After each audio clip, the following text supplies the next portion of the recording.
أفواه تشرب من وحي الرحمن وربك يمنحها شهدا وحفاوة الحمد لله فتزيد والصلاة ورودا والسلام على رسول الله وتلاوة. وآله وصحبه ومن والاه، وبعد. أهلا ومرحبا بكم في اللقاء الثامن من الهارونية. وصلنا في اللقاء السابق إلى أننا تكلمنا عن الإدغام الكامل والناقص. قلنا الإدغام هو إدخال الشيء في الشيء، وهو إدخال حرف ساكن في آخر متحرك بحيث يصبحان حرفا واحدا مشددا كالثاني. وأخذنا من هذا التعريف بعض الأمور. آخر ما وصلنا إليه أن الإدغام إما أن يكون كاملا وإما أن يكون ناقصا، والأصل في الإدغام أن يكون كاملا، وهو ذهاب الحرف ذاتا وصفة، لا يبقى شيء يدل على الحرف الذي أدغمناه. وإما أن يكون ناقصا، وهذا معناه أن يبقى ما يدل على الحرف، مثل قولنا تعالى من يعمل. النون ذهبت ولكن بقيت الغنة الدالة عليها، فنقول إدغام ناقص. كذلك كما في قوله تعالى لئن بسطت، فالطاء أدغمت في التاء ولكن بقي حجمها، فلا نقول بسطت ولا نقول بسطت، إنما نقول بسطت. بقي الحجم الكبير الدال على الطاء التي أدغمناها، ثم ننطق بعدها التاء التي أدغمنا الطاء فيها. واليوم إن شاء الله رب العالمين معنا نقول وللإدغام شروط.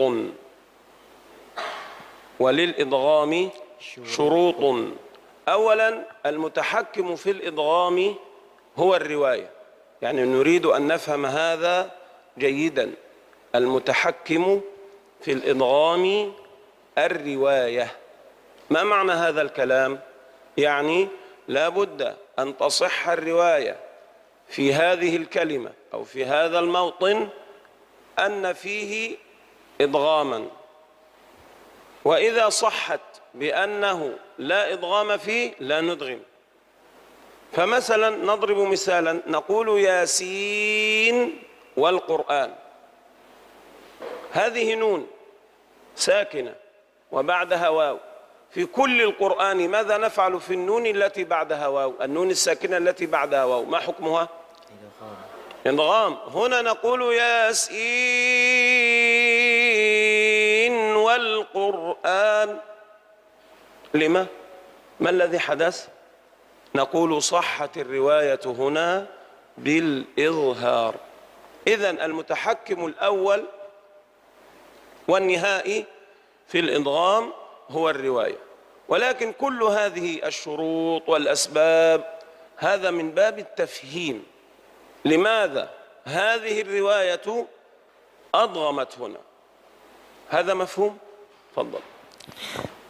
بسم الله الرحمن الرحيم.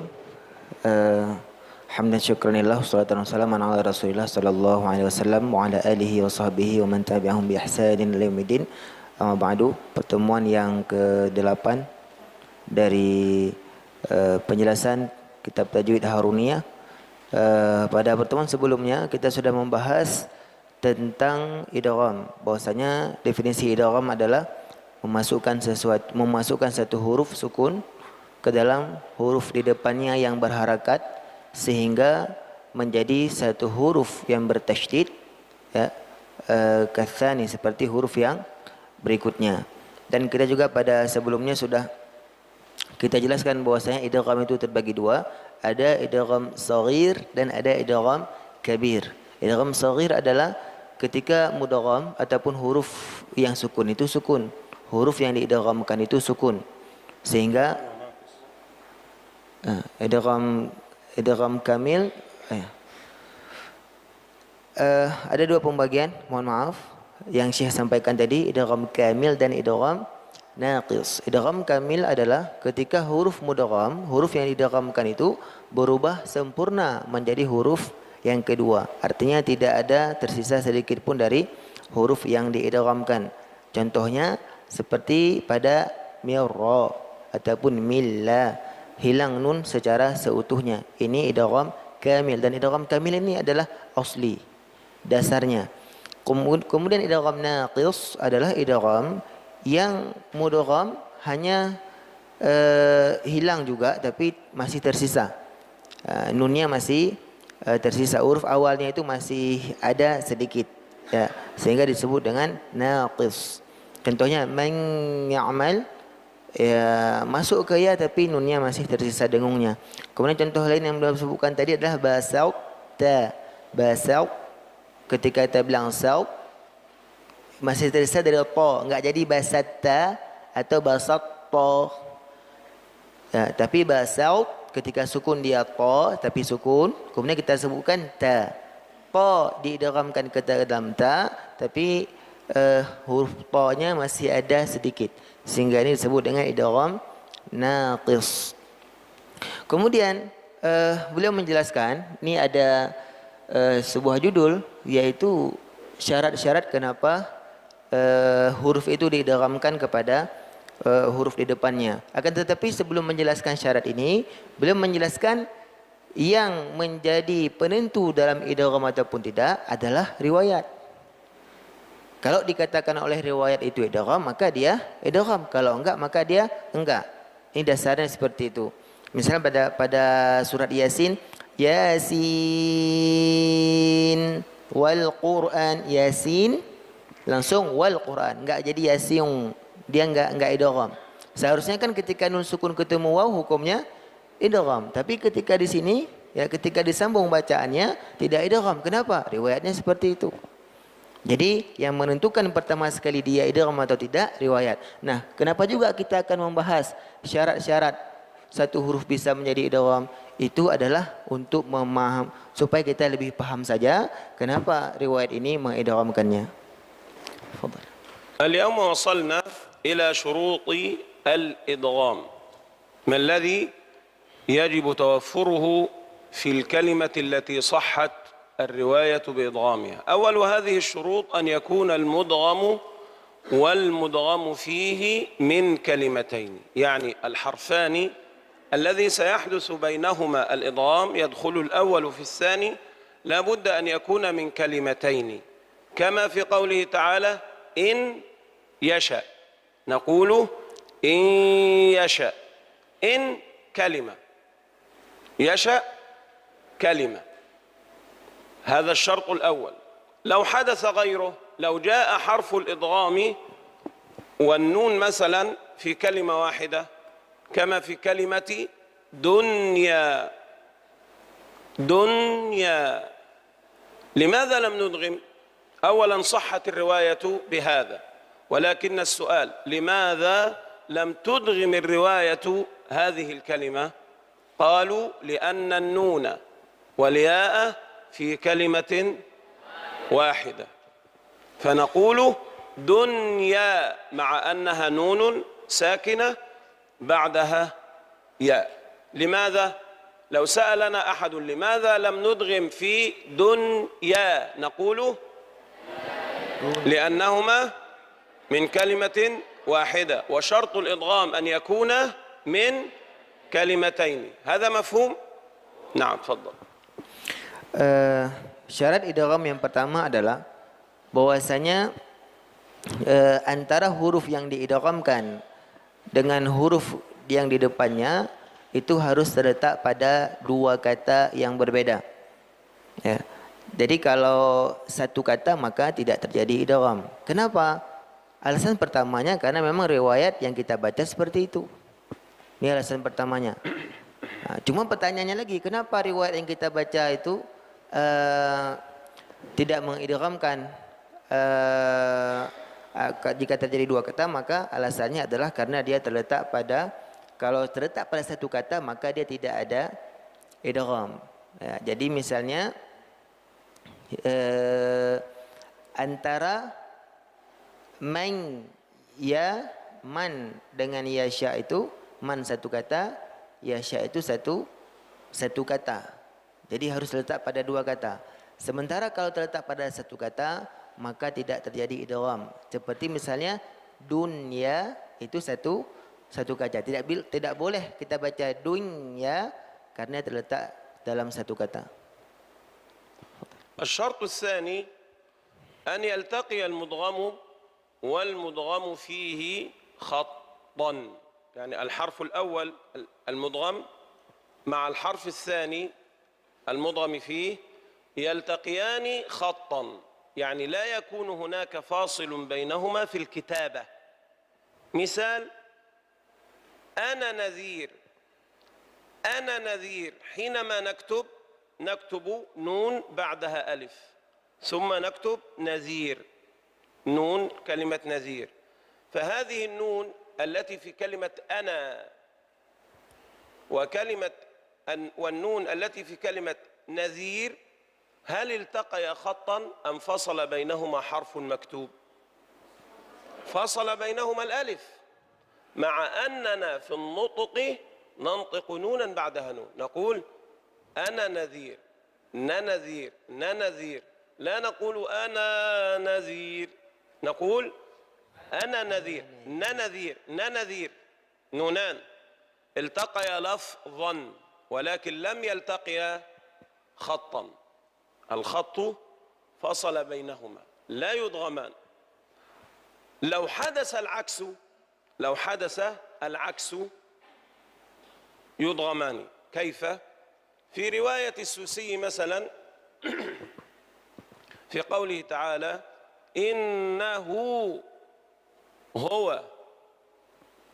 هو التواب مثلا، نقول إنه، هذه هاء، وننطق بعدها واوا، نقول إنه، هذه واو. هل نكتبها في العربية؟ نكتب هذه الواو أو لا نكتبها؟ لا نكتبها، نكتب همز نون هاء إنه، ولكن ننطق واوا مادية إنه هكذا، وتأتي الكلمة بعدها هو. فهنا التقى الهاءان خطا. أنا إن كتبت أكتب همز نون هاء مربوط هكذا، ثم أكتب هاء واو إنه هو، فالهاء الأولى والهاء الثانية التقيا خطا لم يفصل بينهما شيء، مع أننا فصلنا بينهما في اللفظ، قلنا إنه هو، صحيح؟ هذا يدغم في رواية من يدغم، في رواية السوسي يقرأ هكذا إنه هو التواب الرحيم، إنه هو. هذا واضح؟ نعم، تفضل.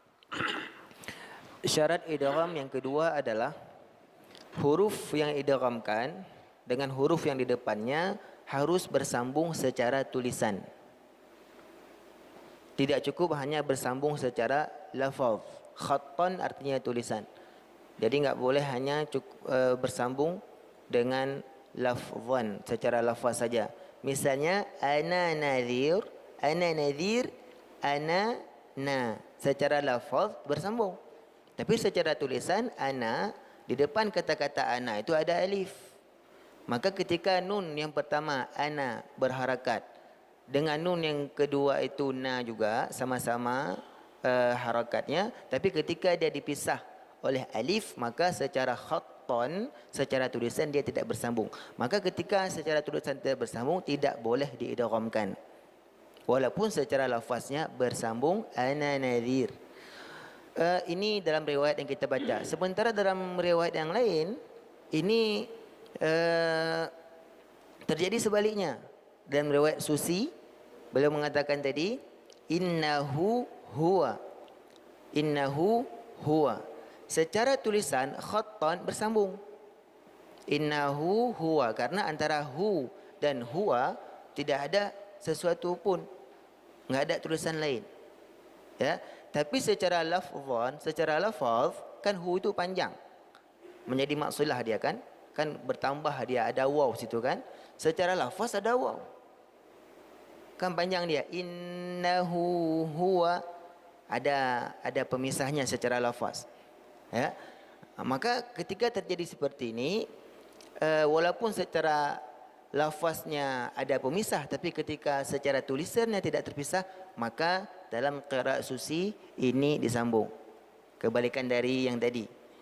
Kebalikan dari ana nadhir. Jadi dibaca innah huwa. Dia menjadi idgham. Fadhal. كذلك الشرط الثالث ألا ينون الأول. ما معنى هذا؟ كلمة سميع آخر حرف فيها، سميع آخر حرف عين، عليم أول حرف عين، سميع عليم. التقى العينان صحيح، هذه العين الأولى وهذه العين الثانية. لماذا لم ندغم؟ لماذا لم نقل سميع عليم؟ لماذا؟ لأن الأول منون، سميع سميع. طالما الأول عليه تنوين لا يدغم، لا بد من إظهاره، نقول سميع عليم. أما في غير هذا، في مثل قوله تعالى تطلعوا، آخر حرف إيش؟ تطلعوا عين، على، تطلع على الأفئدة، هنا عين وعين. كيف يقرأها من يدغم؟ تطلع على، تطلع على. لماذا؟ لأنها غير منونة، تنوين. إذا جاء التنوين لا ندغم، إذا لم يأتي التنوين ندغم. سميع عليم، ندغم العينان أو لا ندغم؟ ها؟ لا. لماذا؟ لوجود تنوين. لأنه منون. تطلع على، هل ندغم؟ لماذا؟ لأنها لم تنون. تمام. نعم. هذا في السوسي. وانتبه أن هذه قواعد عامة، يعني هذه القواعد التي نقولها لكل القراءات. لذلك دائما نذكر لك، نقول وفي رواية كذا. هذا ليس تشتيتا لك، هذا تفتيح لمداركك. حينما أذكر أقول وفي رواية هشام وفي رواية ورش وفي إيش هذا؟ نحن نقرأ حفص، ما لنا وما كيف هذا؟ إلى متى؟ لا تريد أن تسمع أسماء الروايات الأخرى فقط، ولكن ليس تشتيتا بل تفتيحا للمدارك. هذا تفتيح للمدارك. ولكن في النهاية أقول لك عند حفص. مفهوم؟ نعم. Ya, syarat yang ketiga, huruf yang diidghamkan itu adalah tidak boleh bertanwin. Ya, kalau bertanwin maka dia tidak menjadi idgham. Seperti sami'un alim, sama-sama ain, un, satu kata dia bertanwin. Di depannya di kata berikutnya alim, sama-sama ain, tapi tidak boleh diidghamkan. Kenapa? Karena ain yang pertama itu bertanwin. Ya. Sementara pada contoh yang lain, tattali'u ala, au a, sama-sama ain dan terletak pada dua kata yang berbeda dan tidak ada tanwin. Maka pada riwayat yang mengidghamkannya, maka dia menjadi idgham. Ya. Tattali'u ala, tattali' ala, gitu ya. Ini pada riwayat yang mengidghamkannya. Sementara pada yang riwayat kita baca juga tidak idgham. الشرط الرابع ألا يثقل الأول المدغم والمدغم فيه. المدغم الأول لا يكون مثقلا مشددا. مثال: تم، هذه إيش؟ ميم. تم هذه ميم، ميم مشددة، ميم مثقلة. ميقات، تم ميقات، التقت الميمان، ولكن الميم الأولى مثقلة فلا إدغام. لا ندغم، لا نستطيع أن ندغم. كيف ندغم المثقل الذي هو حرفان في حرف بعده؟ فنقول ألا يثقل الأول، هذا الشرط الرابع. تم ميقات، هذا مفهوم؟ نعم تفضل. Nah, kemudian yang keempat adalah syaratnya huruf yang idgham itu tidak boleh bertasydid. Kalau bahasa kita bertasydid ya, ataupun yuthaqqal. Yuthaqqal ni artinya berat ya. Tapi kalau dalam bahasa kita sebut huruf yang diidghamkan itu tidak boleh bertasydid. Contohnya tamma mi, kan sama-sama mim. Tapi tidak boleh diidghamkan. Kenapa? Karena mim yang pertama itu bertasydid. Dia kalau untuk mengidghamkan haruslah mim yang pertama itu seperti sebelumnya. Kalau di atas tidak boleh bertanwin, maka yang dibahas ini adalah tidak boleh bertasydid. Dan Syekh menjelaskan ini adalah kaidah umum, bukan untuk memberatkan kita, tapi justru ingin supaya kita itu pengetahuannya lebih luas. Ya, ini kaidah umum dalam mengidghamkan satu huruf ke dalam huruf yang di depannya. Nanti saya baru bilang yang hafaz seperti ini. قولوا معي شروط الإدغام. شروط الإدغام: 1. أن يكون المدغم والمدغم فيه في كلمتين. 2.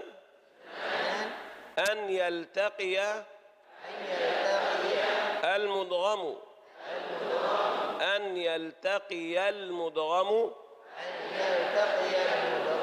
والمدغم فيه خطا. 3. ألا ينون الأول. 4.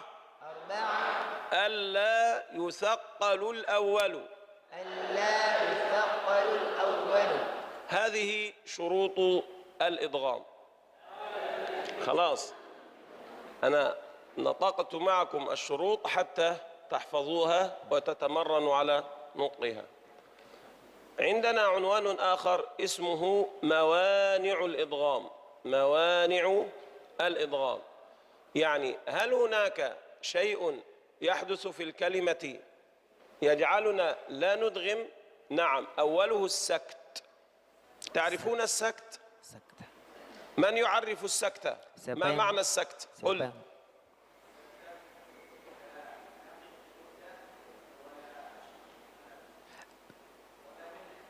ولا إيش؟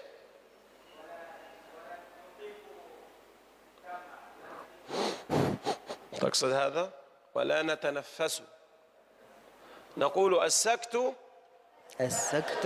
هو الوقف دون تنفس.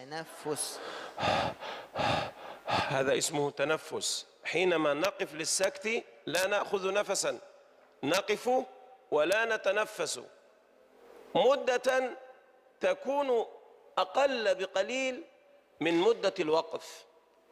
أنا حينما أقرأ أقف الحمد لله رب العالمين، أقف زمن، هذا اسمه وقف. حينما أسكت يكون الزمن أقل. كلا بل رانا، لا أقول كلا بل رانا على، هذا طويل، إنما يكون الزمن قصيرا. نعم. Ya, pembahasan selanjutnya adalah mawani'ul idgham. yaitu hal-hal yang menghalangi dari idgham. Yang pertama sekali adalah as-sakt, yaitu saktah. Ya, saktah adalah berhenti sejenak tanpa mengambil nafas. Ya, tanafus kata Syekh tadi adalah, ya kalau bahasa kita mengambil nafas. Cuman berhentinya itu mudahnya ataupun waktu berhentinya itu tidak selama kita berhenti ketika kita waqaf. Ya, misalnya ketika kita membaca Al-Quran, Alhamdulillahi Rabbil Alamin, kita berhenti, Ar-Rahmanir Rahim, ini sebuah mudah tertentu yang agak panjang. Tapi ketika kita membaca saktah, kalla bal rana, bal rana, bal rana, enggak terlalu lama. Enggak boleh kalau kita baca bal rana, tidak boleh. Walaupun tidak mengambil nafas, tapi kalau terlalu lama berhentinya tidak boleh. ولحفص 4 سكتات من طريق الشاطبية، 4 سكتات في أول الكهف عوجا قيما، وفي سورة ياسين مرقدنا هذا، وفي سورة القيامة من راق، وفي سورة المطففين بل رانا. من هذه ال4 2 فيهما الإدغام، لولا السكت كيف نقول في سورة القيامة وقيل من راق؟ كيف؟ قيل من راق، ليس من يا إلدي، ليس من، مر، ندغم. إذا لم نسكت ندغم، وقيل من راق، وقيل من راق، كلا برانا، بر لا يوجد لام، برانا. هذا هو الإدغام، وهذا الذي يفعله غير حفص. يعني غير حفص يقرأ هكذا وقيل من راق. طب لماذا لم يدغم حفص؟ لأنه سكت. لماذا لم يدغم حفص؟ وقيل من راق، خلاص صحيح. كلا بل ران، هذا مفهوم. يبقى السكت يمنع الإدغام. كذلك عندنا موطن مالية هلك عني سلطانية. لما لم نذكر هذا في مواطن السكت؟ لأنها هذه الكلمة الكلام فيها حول الإدغام والإظهار، ليس المقصود السكت بعينه. حفص في هذه السكتات ال4 سكت من أجل المعاني، خاف أن يصل القارئ فيقول الحمد لله الذي أنزل على عبده الكتاب ولم يجعل له عوجا قيما، عوجا قيما، فخاف من هذا فسكت حتى يفصل بين المعنيين. مرقدنا هذا ما وعد، خشي أن يقول أحدهم مرقدنا هذا، يعني يصف مرقده. وقيل مراق، المراق هو الذي يصنع المرق، يأتي باللحم يضعه في الماء يضع على النار، هذا اسمه مرق، اسمه مرق. فالمراق هو الذي يصنع هذا، خاف من هذا فقال من راق. كذلك في بران، بر وبر فيكونان هما بران، فخشي من الفهم هذا فقال بل ران. أما في ما أغنى عني مالية هلك عني سلطانية، أنت بتكتب ورايا ده كله؟ طيب. مالية أصلها مالي، مالي أصل الكلمة ما أغنى عني مالي، مالي الياء زي كتابي. طب إيش هذه الهاء؟ هذه اسمها هاء السكت. كما ذكرنا لكم عند يعقوب العالمين. فعند حفص أيضا مالية، هذه اسمها هاء سكت، اسمها اسمها. فمنهم من يظهرها، يقول لابد أن نظهر هذه الهاء. فكيف نظهر المتماثلين حينما أقول مالية هلك؟ هذه هاء ولكن سكت، يعني ليست من أصل الكلمة، وهذه هاء هلك من الكلمة. فكيف نظهر المتماثلين؟ المتماثلان لا بد من إدغامهما للجميع، فكيف نظهر إن شئنا؟ لا يظهر، هذه قاعدة، لا يظهر المتماثلان إلا سكتا. لا يظهر المتماثلان إلا سكتا. لذلك في هذا الموطن نقول ما أغنى عني مالية هلك عني. ما اسم هذا الوجه؟ سكتة. الإظهار، اسمه هكذا، اسمه الإظهار. ما اسمه؟ إظهار. مالية هلك عني سلطانية، هذا اسمه الإظهار. ولا يكون الإظهار في المتماثلات إلا بالسكت. طيب، الوجه الثاني ما أغنى عني مالية هلك عني. ما اسمه؟ إدغام، وهذا من باب إدغام المتماثلين. هذا واضح؟ هذا لحفص الوجهان، لحفص الوجهان. وحفص يقرأ هذه الآيات مالية هلك عني، ونقول إظهار المتماثلين مالية هلك عني، ونقول إدغام. هذا مفهوم؟ يبقى أول مانع من موانع الإدغام هو ارفعوا أصواتكم، هو السكت. نعم، تفضل يا مولانا. Beliau memberi penjelasan tambahan tentang as-saktu, bahwasanya as-sakt dalam riwayat Hafs ada 4 tempat. Pertama dalam surat Al-Kahfi aywajan qayyima, kemudian dalam surat Al-Mutaffifin bal rana, kemudian dalam surat Yasin mimma ruqadina hadza, kemudian dalam surat Al-Qiyamah man raq.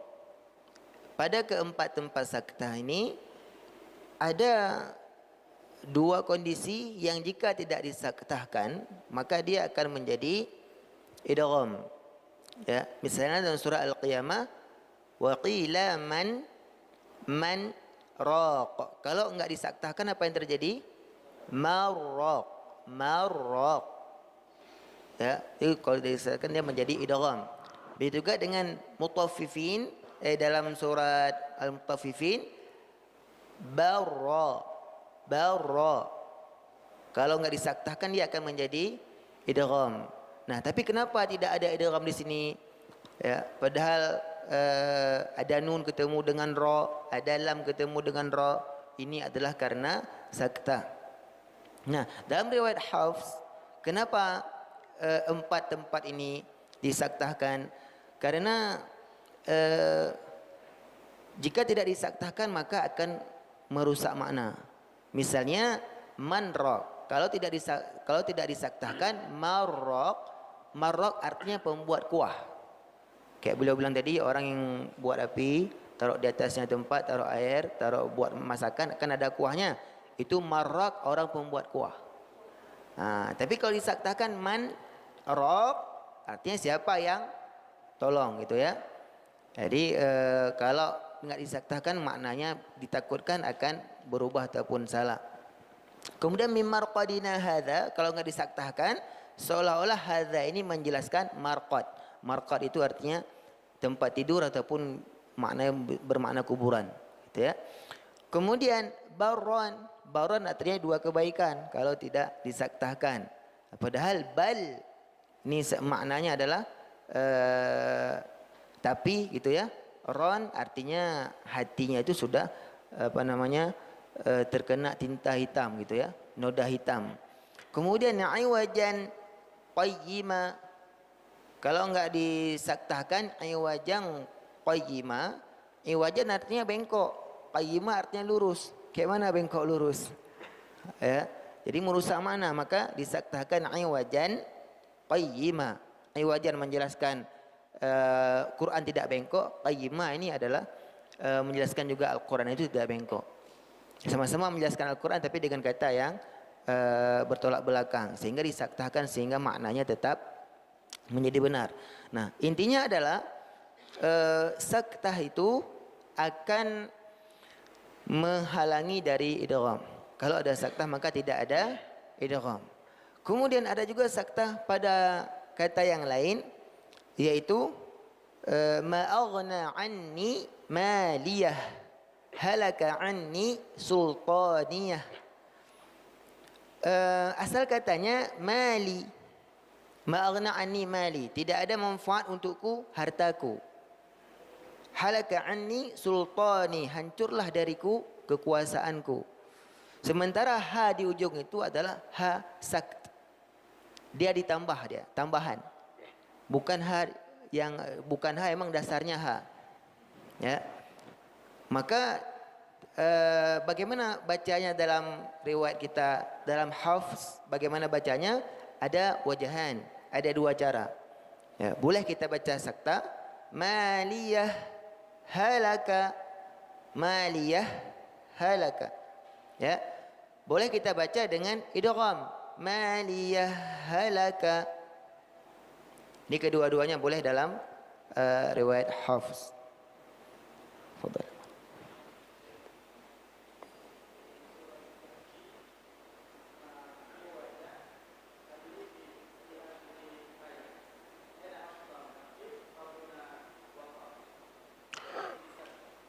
الوقف على رؤوس الآي سنة. الوقف على رؤوس الآي سنة، ولكن في المقام ويجوز الوصل أيضا. وفي المقام التعليمي إذا وصلت عوجا قيما لينذر، هذا هو الوصل عند من؟ عند حفص. أنت تقف عوجا، وقفت ووصلت عند حفص عوجا قيما. عند غيره كيف يكون الوصل؟ عند غير حفص عوجا قيما، هذا عند من؟ عند غير حفص. أما عند حفص يقول عوجا قيما. هذا واضح؟ نعم. المانع الثاني من موانع السكت، قل هذا قبل أن ندخل للثاني. Ya, tadi ada pertanyaan, mana lebih bagus, ya? Apakah kita berhenti ataupun kita sambung pada surat Al-Kahfi iwajan dan qayyimah tadi?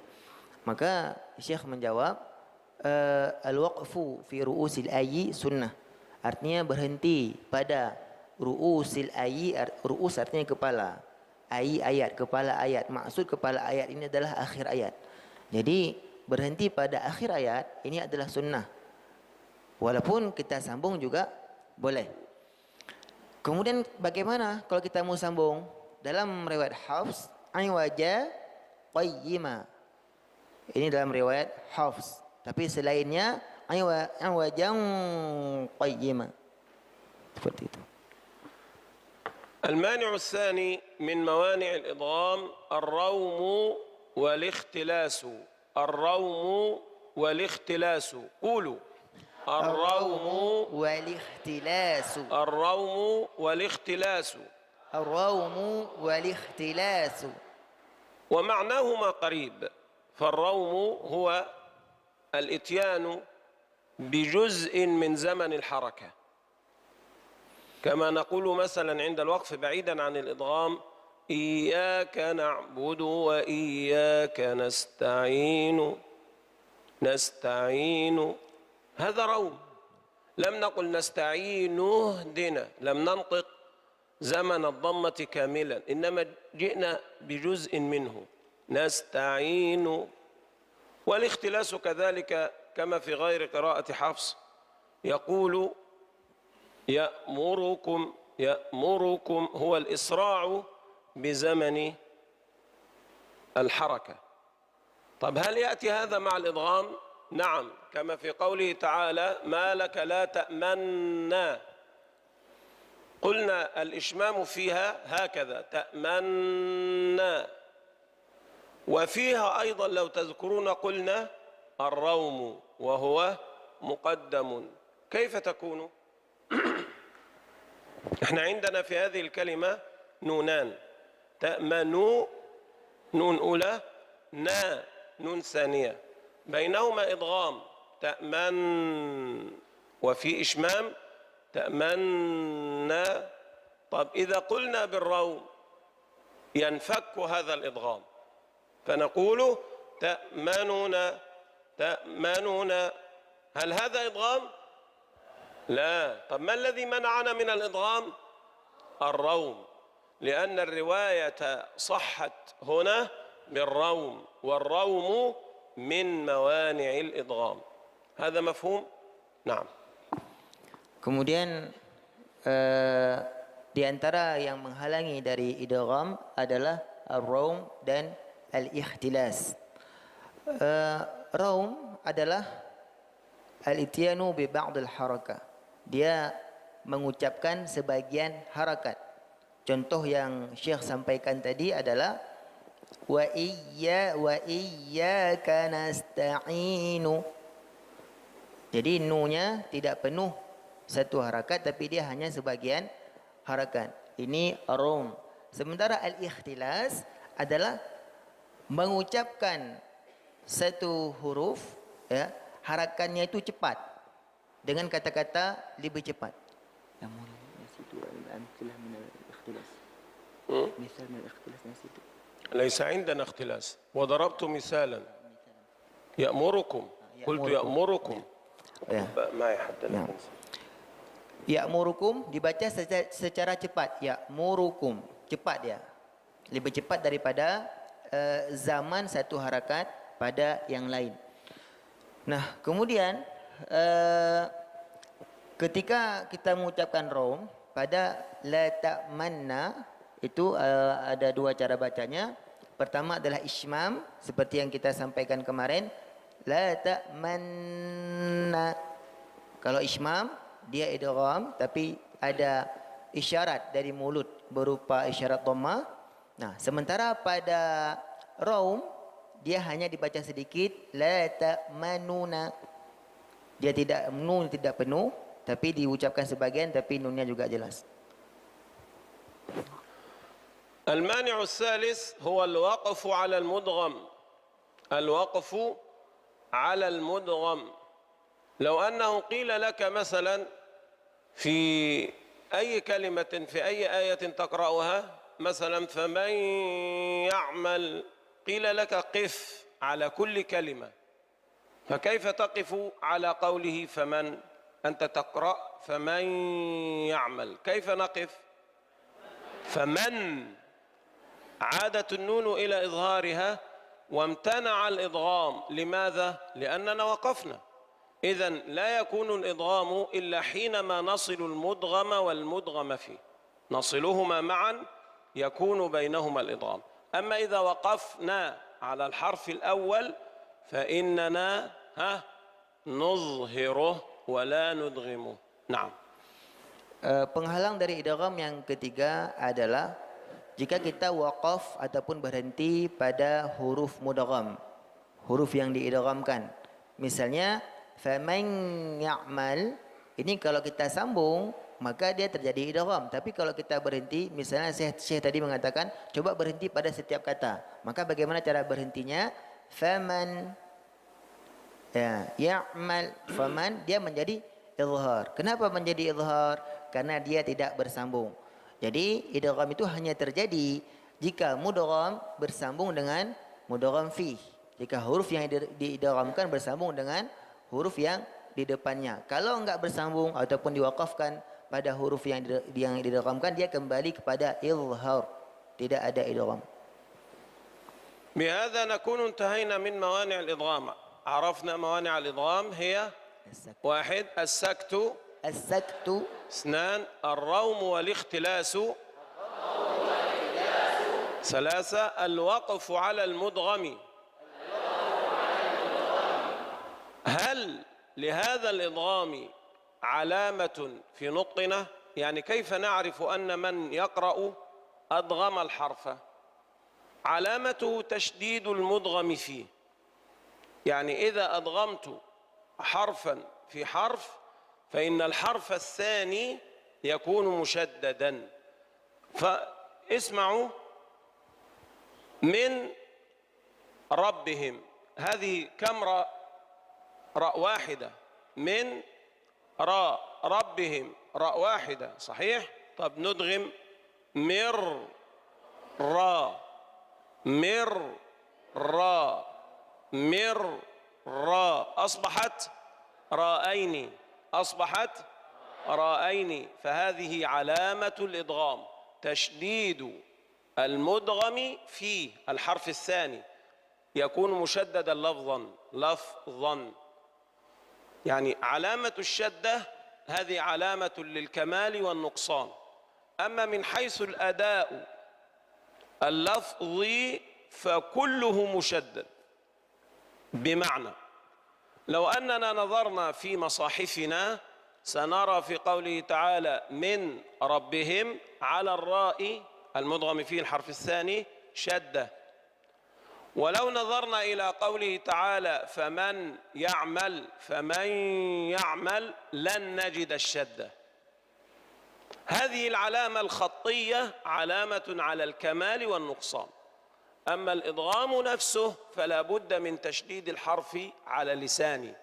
هنا أقول فمن يعمل مشدد، وهنا أقول من ربهم أيضا مشدد. لابد أن نميز ونفرق بين العلامة الخطية والعلامة اللفظية. تفضل. Ya. Kemudian tanda dari idgham secara lafzan. Lafzan ini adalah secara yang terucap.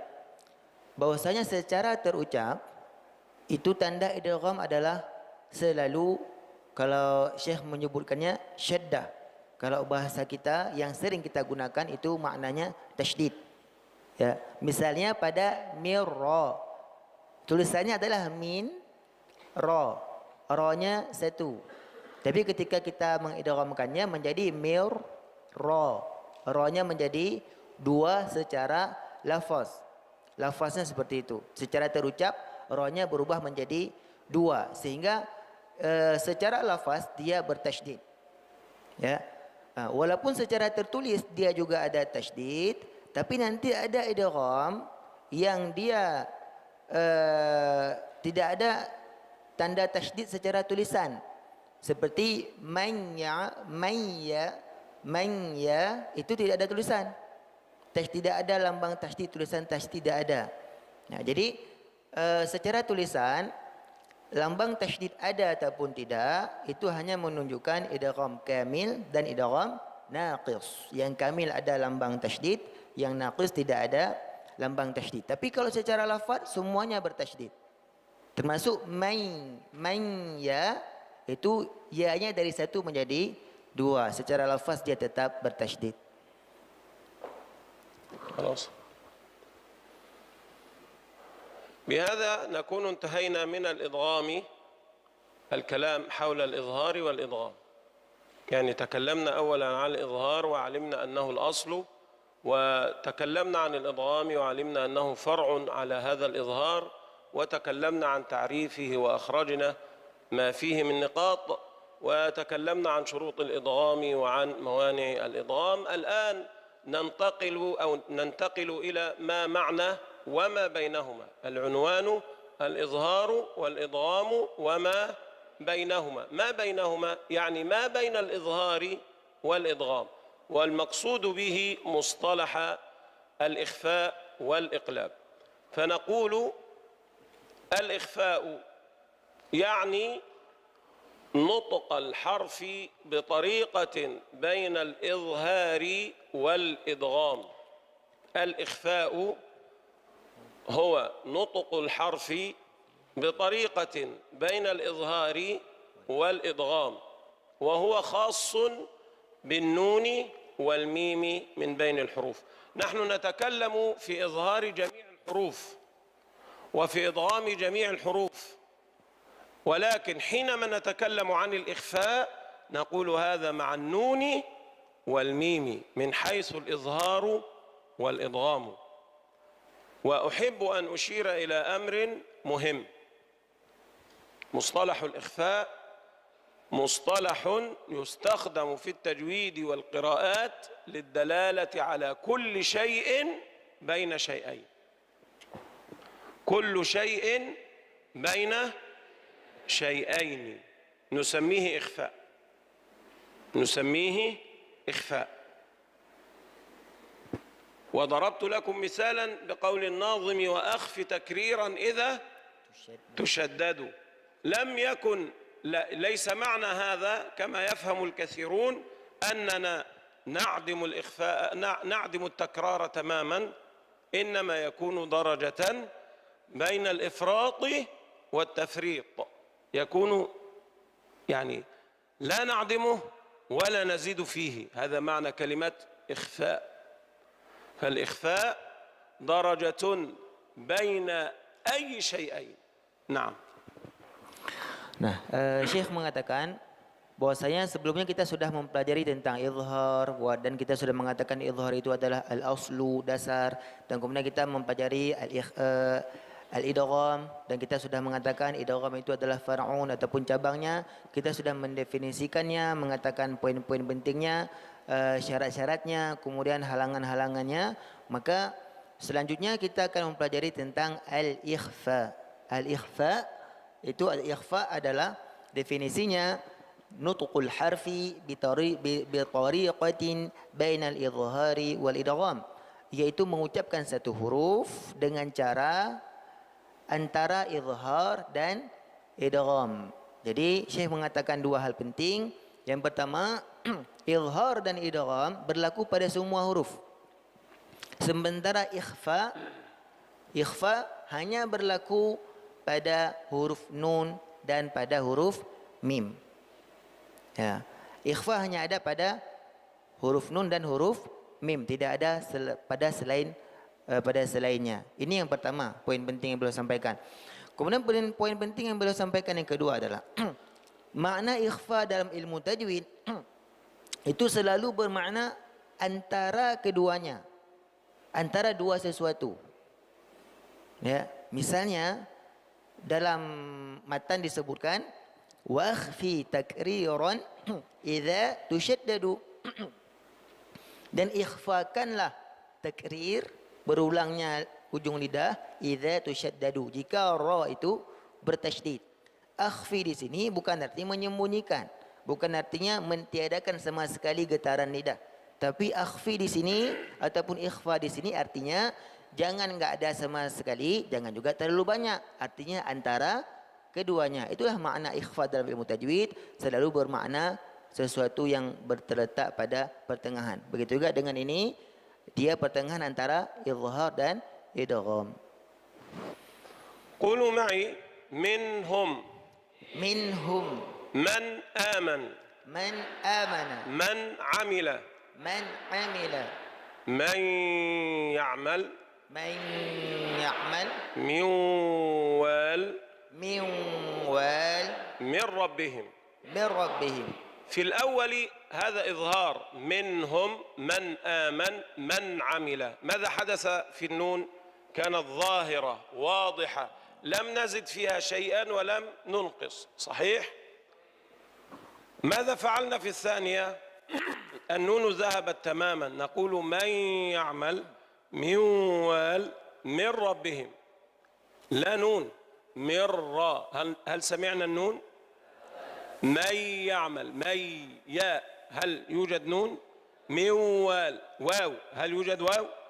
فالإظهار هو تمام إثبات الحرف، والإدغام هو إعدامه تماما، لا يوجد نون. طيب قولوا معي منكم. منكم. منكم. منكم. نحن مع النون لم ننطقها، لم نقل منكم كما قلنا من عمل، لم يلتصق لساننا في مخرجها، هي غنة فقط. ولكن هل شددنا الكاف؟ لما قلنا منكم هل شددناه؟ أنتم هل شددنا التاء؟ ينتظر هل شددنا التاء؟ لم نفعل هذا. إذن هذا ليس بإدغام، لأن علامة الإدغام قلنا ماذا؟ تشديد المدغم فيه، تشديد الثاني. طب نحن لم نشدد، وفي نفس التوقيت لم يلتصق لساننا باللسة التي تعلمناها مع النون. إذن لم نظهر ولم ندغم. إذن فما هذا؟ نقول هذا درجة في الوسط. طب ما اسمها؟ إخفاء. هذا واضح؟ تفضل. Ya, pertengahan dari ikhfa ini bisa kita lihat dari contohnya. Misalnya man amana, minhum, man amila. Ini pada izhar nunnya jelas diucapkan secara sempurna. Kemudian pada idgham man ya, min wa, mirra. Pada idgham nunnya hilang, bahkan menjadi huruf yang membuat huruf di depannya menjadi bertasydid. Nah, sementara pada ikhfa kita ucapkan minkum ataupun anta. Ketika kita ucapkan minkum, pertama dia bukan izhar. Kita enggak mengatakan minkum. Kalau pendek dia izhar, tapi dia panjang minkum. Jadi minkum ini bukan izhar. Kemudian minkum ini juga bukan idgham. Karena idgham itu huruf kedua menjadi bertasydid. Sementara pada minkum, pada anta, huruf keduanya tidak bertasydid. Jadi ikhfa ini izhar bukan, idgham bukan. Jadi apa dia? Antara keduanya. كذلك مع الميم، فنحن نقول عليهم غير، صحيح؟ عليهم غير. عليهم غير. هم فيها. هم فيها. ونقول لكم مثلا. لكم مثلا. لكم مثلا. ما هذا؟ إضغام. أضغمنا الميم الأولى في الميم الثانية. لكم مثلا، صحيح؟ أما في الأول فإنه إظهار، هم فيها، عليهم غير. طيب حينما تأتي الباء بعد الميم مع من يخفونها ماذا نفعل؟ نعم، لما قلنا لكم ما، لكم ما، ماذا حدث في الميم الثانية؟ شددناها. في قوله ذلكم بلاء،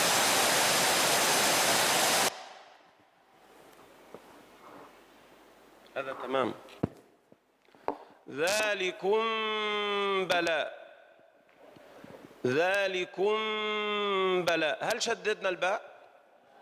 هل شددنا الباء؟ إذن هذا ليس إدغاما.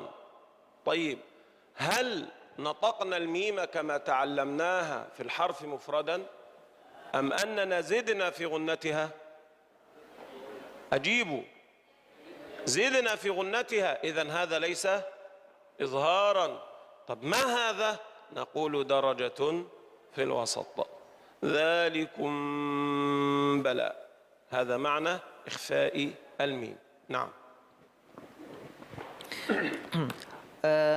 Begitu juga dengan ikhfa pada mim. Kan tadi saya sudah bilang ikhfa hanya terjadi pada nun dan pada mim. Pada nun sudah tadi penjelasannya. Sementara pada mim, pertama yang izhar, alaihim ghai. Him ghai. Dia izhar. Kemudian hum fiha. Hum fiha. Dia jelas izhar, mimnya jelas. Ya. Kemudian pada idgham lakum mathala kum mathala. Apa yang terjadi pada mim? Mim sukun ketemu dengan mim di depannya berharakat. Mim yang kedua menjadi bertasydid. Jadi pada idgham pada huruf mim, mim yang kedua itu menjadi bertasydid. Nah, sementara pada ikhfa, pada hukum mim sukun, ya, contohnya yang beliau sampaikan adalah dzalikum bala. Ketika kita mengucapkan itu sudah terjadi ikhfa. Kenapa? Pertama, dia bukan idgham. Kumba. Kenapa bukan idgham? Karena kalau idgham mimnya hilang menjadi ba bertasydid. Itu kalau idgham. Dan dia juga bukan izhar. Kenapa? Karena kalau izhar gunnahnya tidak panjang. Kumba. Izhar gunnahnya tidak panjang. Ini ziyadatul gunnah. Bertambahnya gunnah itu bukan izhar. Jadi ketika kita mengucapkan kumbala, itu sudah terjadi ikhfa, bukan idgham, bukan izhar, tapi antara keduanya. كذلك مما يدخل في مصطلح ما بينهما هو الإقلاب. حكم الإقلاب الخاص بمن؟ بالنون. النون فقط من الحروف التي يحدث فيها الإقلاب، وهذا هو الاسم المشهور، اسمه الإقلاب. أما الاسم الصحيح القلب، من قلب يقلب قلبا، وسمي القلب قلبا لتقلبه وتحوله. معنى القلب التحول، فالاسم المشهور الإقلاب، أما الاسم الصحيح القلب، وكلاهما بمعنى واحد، غير أن الصحيح لغة هو القلب، ولكن اشتهر هذا الحكم تحت اسم إقلاب، تحت اسم إقلاب. طب ما هو؟ هو أن أنطق النون الساكنة ميما مخفاة، فلا أنطق مع الإقلاب نونا أبدا. يعني نسمع بعض من يقرؤون في قوله تعالى أنبياء، نسمعهم يقولون أنبياء هذه نون صحيح. من بعد، نسمع هذا أم لا نسمع؟ إذن هذا إخفاء وليس بإقلاب. حينما تقول من بعد هذا إخفاء، ولكن الإقلاب أنني لا أسمع نونا أبدا، لساني لا يعمل مع الإقلاب، لأني أنطق ميما صافية من بعد. كيف؟ أنبياء ميم، لساني لا يرتفع. الذي يوقع من نسمع منهم هذا الإخفاء في هذا الخطأ هو أن لسانه يرتفع، فإذا ارتفع اللسان فإن الصوت يتبلور مع أول ما يعترضه. ما معنى هذا؟ الصوت يمشي من هنا هكذا، فوقف أمامه شيء وليكن هذا، ثم وقف أمامه شيء آخر، الصوت مع من؟ مع الأول، فاللسان أسبق من الشفتين، فحينما يرتفع اللسان يتحول الصوت إلى نون مخفاة، من، حتى وإن كنت قد أطبقت شفتيك، من، أيضا هذه نون. طب ماذا نفعل؟ لساننا لا يعمل أبدا مع الإقلاب. نعم.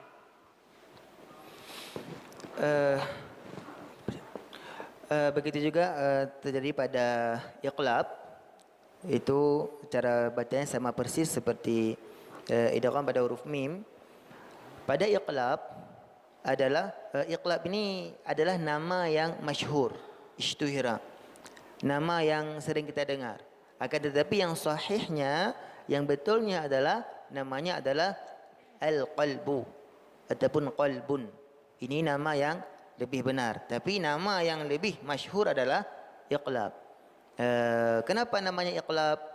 Summiya qalbu qalban litaqallubihi, kata Syekh bahwasanya hati itu dinamakan dengan qalbun karena hati itu terbolak-balik. Jadi arti qalbu itu adalah tahawul, artinya dia terbolak-balik. Ya, tiga menua tiga mudi. Ya nanti. Ya. Kemudian beliau menjelaskan begitulah pada beliau bertanya kemudian, iqlab ini terjadi pada apa? Jawabannya hanya terjadi pada nun sukun ketika bertemu dengan ba. Dan cara membacanya dia yatahawwalu, dia berubah sepenuhnya menjadi mim. Tidak tersisa nun sedikit pun. Maka bacanya adalah betul-betul dia biya. Betul-betul mim 100% secara sempurna.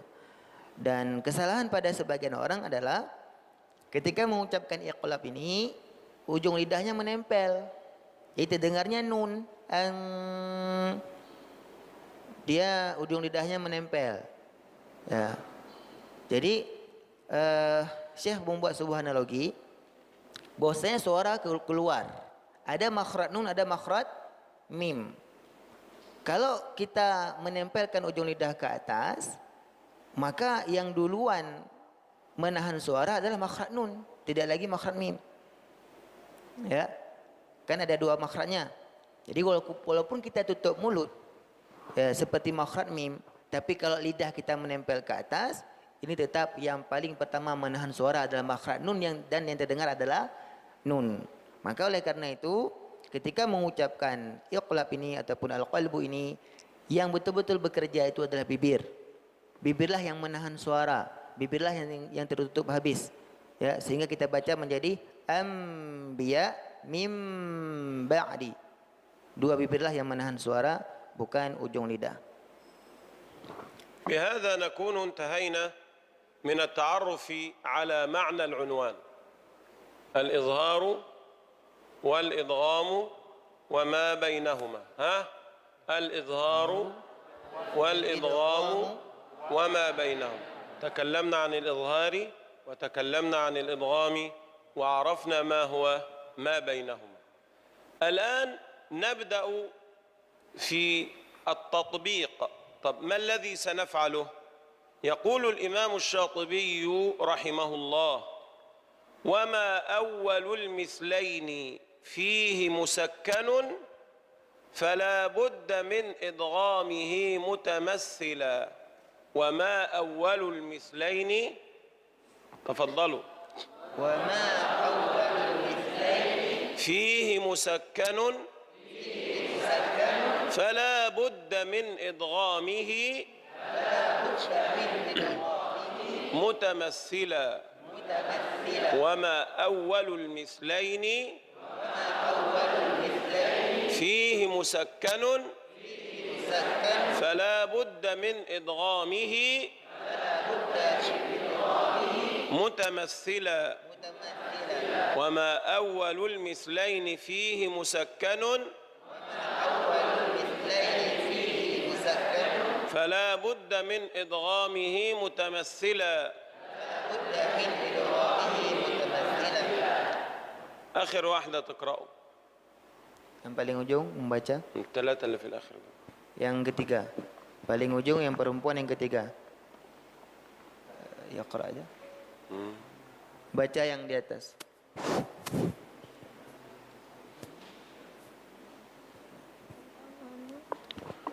دول هذه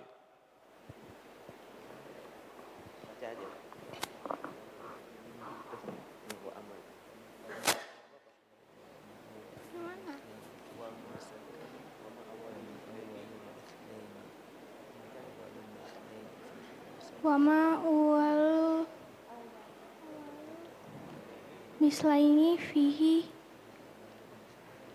musakanun fala wadda min idghamihi mutamassilah.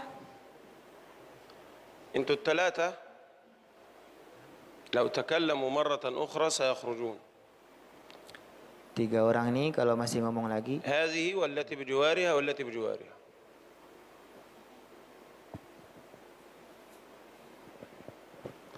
وما أول المثلين فيه مسكن فلا بد من إدغامه متمثلة. هذه قاعدة أصلها الإمام الشاطبي، وهذه القاعدة الأم في باب الإظهار والإدغام. هذا البيت يمثل القاعدة الأم في باب الإظهار والإدغام. هذا الكلام واضح؟ نعم تفضل. Syekh menjelaskan sebuah perkataan Imam Asy-Syatibi yang menjadi konsep al-um. Al-um ni adalah konsep induk ataupun konsep yang sangat penting dalam pembahasan izhar dan idgham. Bahwasanya Imam Asy-Syatibi berkata, "Wa ma awwalul mithlaini fihi musakkanun fala budda min idghamihi mutamathila." Artinya, dan tidak ada yang pertama dari kedua huruf yang sama dan di dalamnya ada sukun, maka harus diidghamkan dengan idgham mutamathila. هو يقول إذا جاء حرفان متماثلان فندغم الأول في الثاني، أن يكون الأول ساكنا وهو متماثل. يعني إيش متماثل؟ التماثل علاقة، كما نقول مثلا رأينا رجلين يمشيان في الطريق، فنقول ما علاقة هذين الرجلين ببعض؟ فنقول هما أخوان، يعني من أب واحد وأم واحدة. ومن الممكن أن نقول هؤلاء أو هذان صديقان، ومن الممكن أن نقول هذان أقرباء. صحيح؟ فهذه علاقات. يعني ما علاقتي بياسين تلميذي؟ هذه علاقة. تفهمون؟ حينما نرى، ومن الممكن أن نقول هذا ابن هذا، يعني حينما أمشي أنا وابني يسألاني هذان الرجلان ما علاقتهما ببعض؟ يقول الأول ابن الثاني والثاني والد الأول. هذه كلها علاقات. هذا معنى كلمة علاقة. الحروف بينها علاقات، أولها التماثل. ما معنى التماثل؟ علاقة بين الحرفين تعني أن الحرفين شيء واحد، يعني باء وباء، تاء وتاء، فاء وفاء، حرفان. هو الحرف أكرره. اتفقا في التكوين الصوتي. تذكرون التكوين الصوتي؟ المادة الصوتية، كيفية الاعتراض، مكان الاعتراض، في التكوين الصوتي وفي المخرج وفي الحجم. يعني الأركان الأربعة هي لأن الحرف هو كما نقول اضرب. هذا إيش؟ اضرب. آخر حرف إيش؟ باء. اضرب بعصاك، أول حرف باء، فباء بعده باء. اضرب بعصاك. نقول هذان متماثلان. نقول هذان إذا سكن الأول منهما لا بد من إدغامه في الثاني. هذه قاعدة.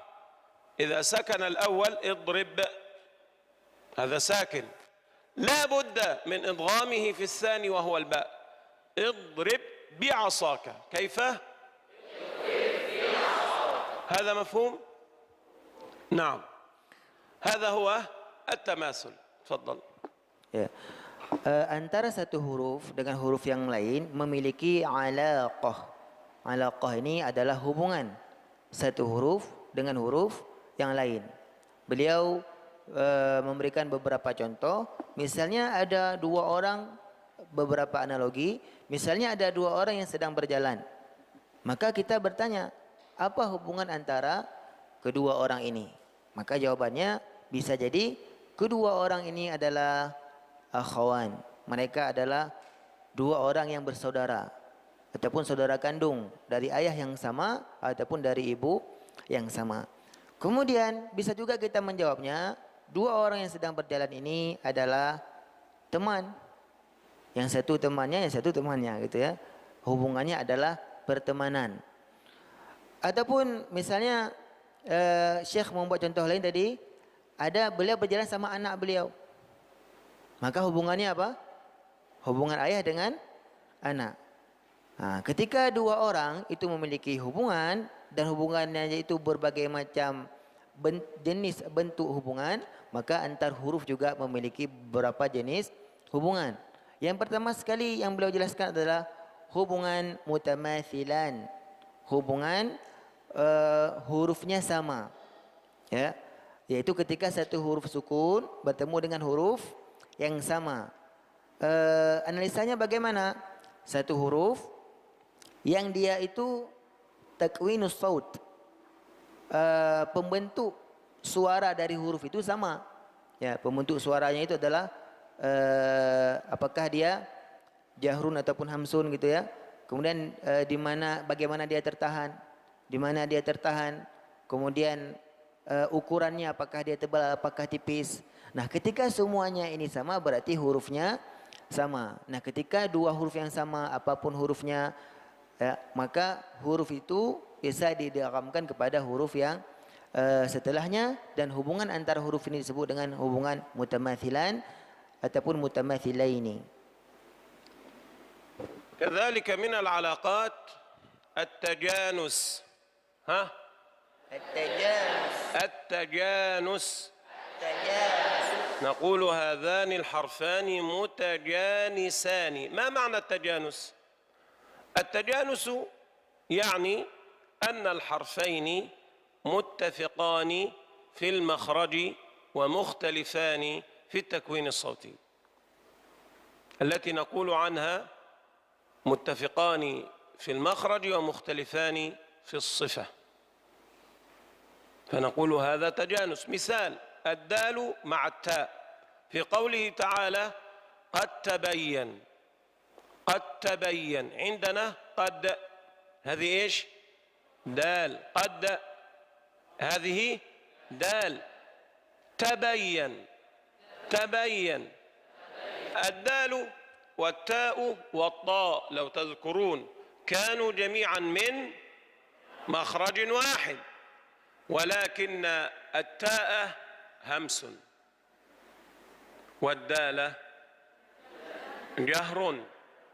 هذه مادة صوتية مختلفة تماما عن هذه المادة، فنقول متفقان في المخرج ومختلفان في الصوت في الصفة، فما حكمهما؟ نقول تجانس. نقول قد تبين، ما حكمهما؟ يقولون إدغام متجانسين. إدغام متجانسين. أسأل سؤالا، الحرف الأول ساكن أم متحرك؟ وإذا كان الأول ساكنا يكون صغيرا أم كبيرا؟ فنقول إدغام متجانسين صغير. كذلك مثال التاء مع الطاء في قوله تعالى قالت طائفة. كيف؟ أنا لا أنطق التاء، أبدأ بالطاء مباشرة، أقول قالت طائفة. التاء والطاء والدال من مخرج واحد، ولكن التاء مهموسة والطاء مجهورة، فاختلف في الصوت في الصفة، فنقول هذا تجانس. الأول متحرك أم ساكن؟ ساكن، فيكون صغير، نقول إدغام متجانسين صغير. جميل. أو وهذا ما قال به صاحب كتاب نهاية القول المفيد في علم التجويد. قال: ولكنه صرح أنه لم يسبق إلى هذا المصطلح. يعني القدماء قبله كانوا يقولون التجانس هو أن يتفق الحرفان مخرجا ويختلفان صفة، خلاص. هو يقول: وكذلك إذا اتفقا صفة واختلفا مخرجا. يعني وجدنا النون والميم، لو تذكرون في وصف النون والميم تجدون الأركان الثلاثة الأولى واحدة. من يصف النون؟ Siapa yang mau mensifatkan nun? من يصف النون؟ Dia Maulana. صفيه.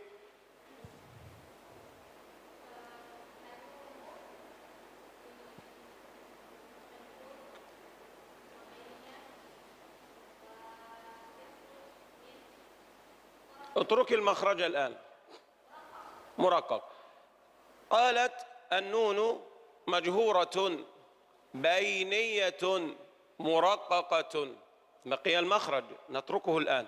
طيب، لنذهب إلى الميم. من يصف الميم؟ جهر بيني مرقق. نفس الكلام. النون جهر بيني مرقق، الميم جهر بيني مرقق. أين الخلاف؟ النون من طرف اللسان والميم من الشفتين. فقال: هذا أيضا يعد تجانسا. ولنعلم أن التجانس لم يكن قديما موجودا. يعني لو قرأنا في الشاطبية سنجد كلام الشاطبي عن المتماثل والمتقارب، لم يأتي ذكر التجانس في الشاطبية. هذا المصطلح لم يكن موجودا، غير أننا وجدناه في الطيبة بين الإمام ابن الجزري والإمام الشاطبي قرون من الزمن، قرون. فعند ابن الجزري وجدنا التجانس، وعند الإمام الشاطبي لم نكن أو لم نجد التجانس. هذا مفهوم. العلاقة التي تضطرد دائما هي التماثل. أما التجانس فليس كل متجانسين مدغمين، فليس كل متجانسين مدغمين. ليس كل حرفين تكتشف أن تكوينهم من حيث الصفة واحد ويختلفان من حيث المخرج، ليس شرطا أن تجدهما مدغمين. وانتبهوا، هذه العلاقات دائما ندرس علاقة الحرفين المدغمين. يعني لما ندرس؟ لأن الإدغام حدث، لأن الإدغام حدث. ما معنى هذا؟ أنا متى سألت عن علاقة الرجلين؟ لما رأيتهما معا، صحيح؟ يمشيان معا، قلت ما علاقة هذين؟ أو رأيت رجلا وامرأة يمشيان معا، فقلت ما علاقة هذين ببعضهما؟ صحيح؟ قال هذان زوجان، خلاص. لما سألت؟ لأني رأيتهما معا. طب لو أن الرجل مر وحده وبعد مدة جاءت المرأة ومرت وحدها، هل أسأل أنا وأقول ما علاقة الرجل الذي مر منذ ساعة بهذه المرأة التي تمر الآن؟ هل أسأل هذا؟ لا نسأل.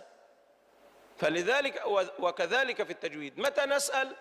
إذا حدث الإدغام. إذا جاءتنا الرواية وقالوا ادغم هنا، نقول لماذا؟ ليس اعتراضا بل من باب الفهم. لماذا أدغمتم هنا؟ نقول هذا متماثلين، هذا متجانسين، هذا متقاربان. هذا مفهوم. فقديما عند الإمام الشاطبي كان الحرفان المدغمان إما أن يكونا متماثلين أو متقاربين فقط. عند ابن الجزري بدأ العلماء يقولوا لا، إما أن يكون متماثلين أو متجانسين أو متقاربين. هذا مفهوم؟ فهذا معنى التجانس. نقول التجانس أن يتفق الحرفان مخرجا لا صفة. قولوا التجانس أن يتفق الحرفان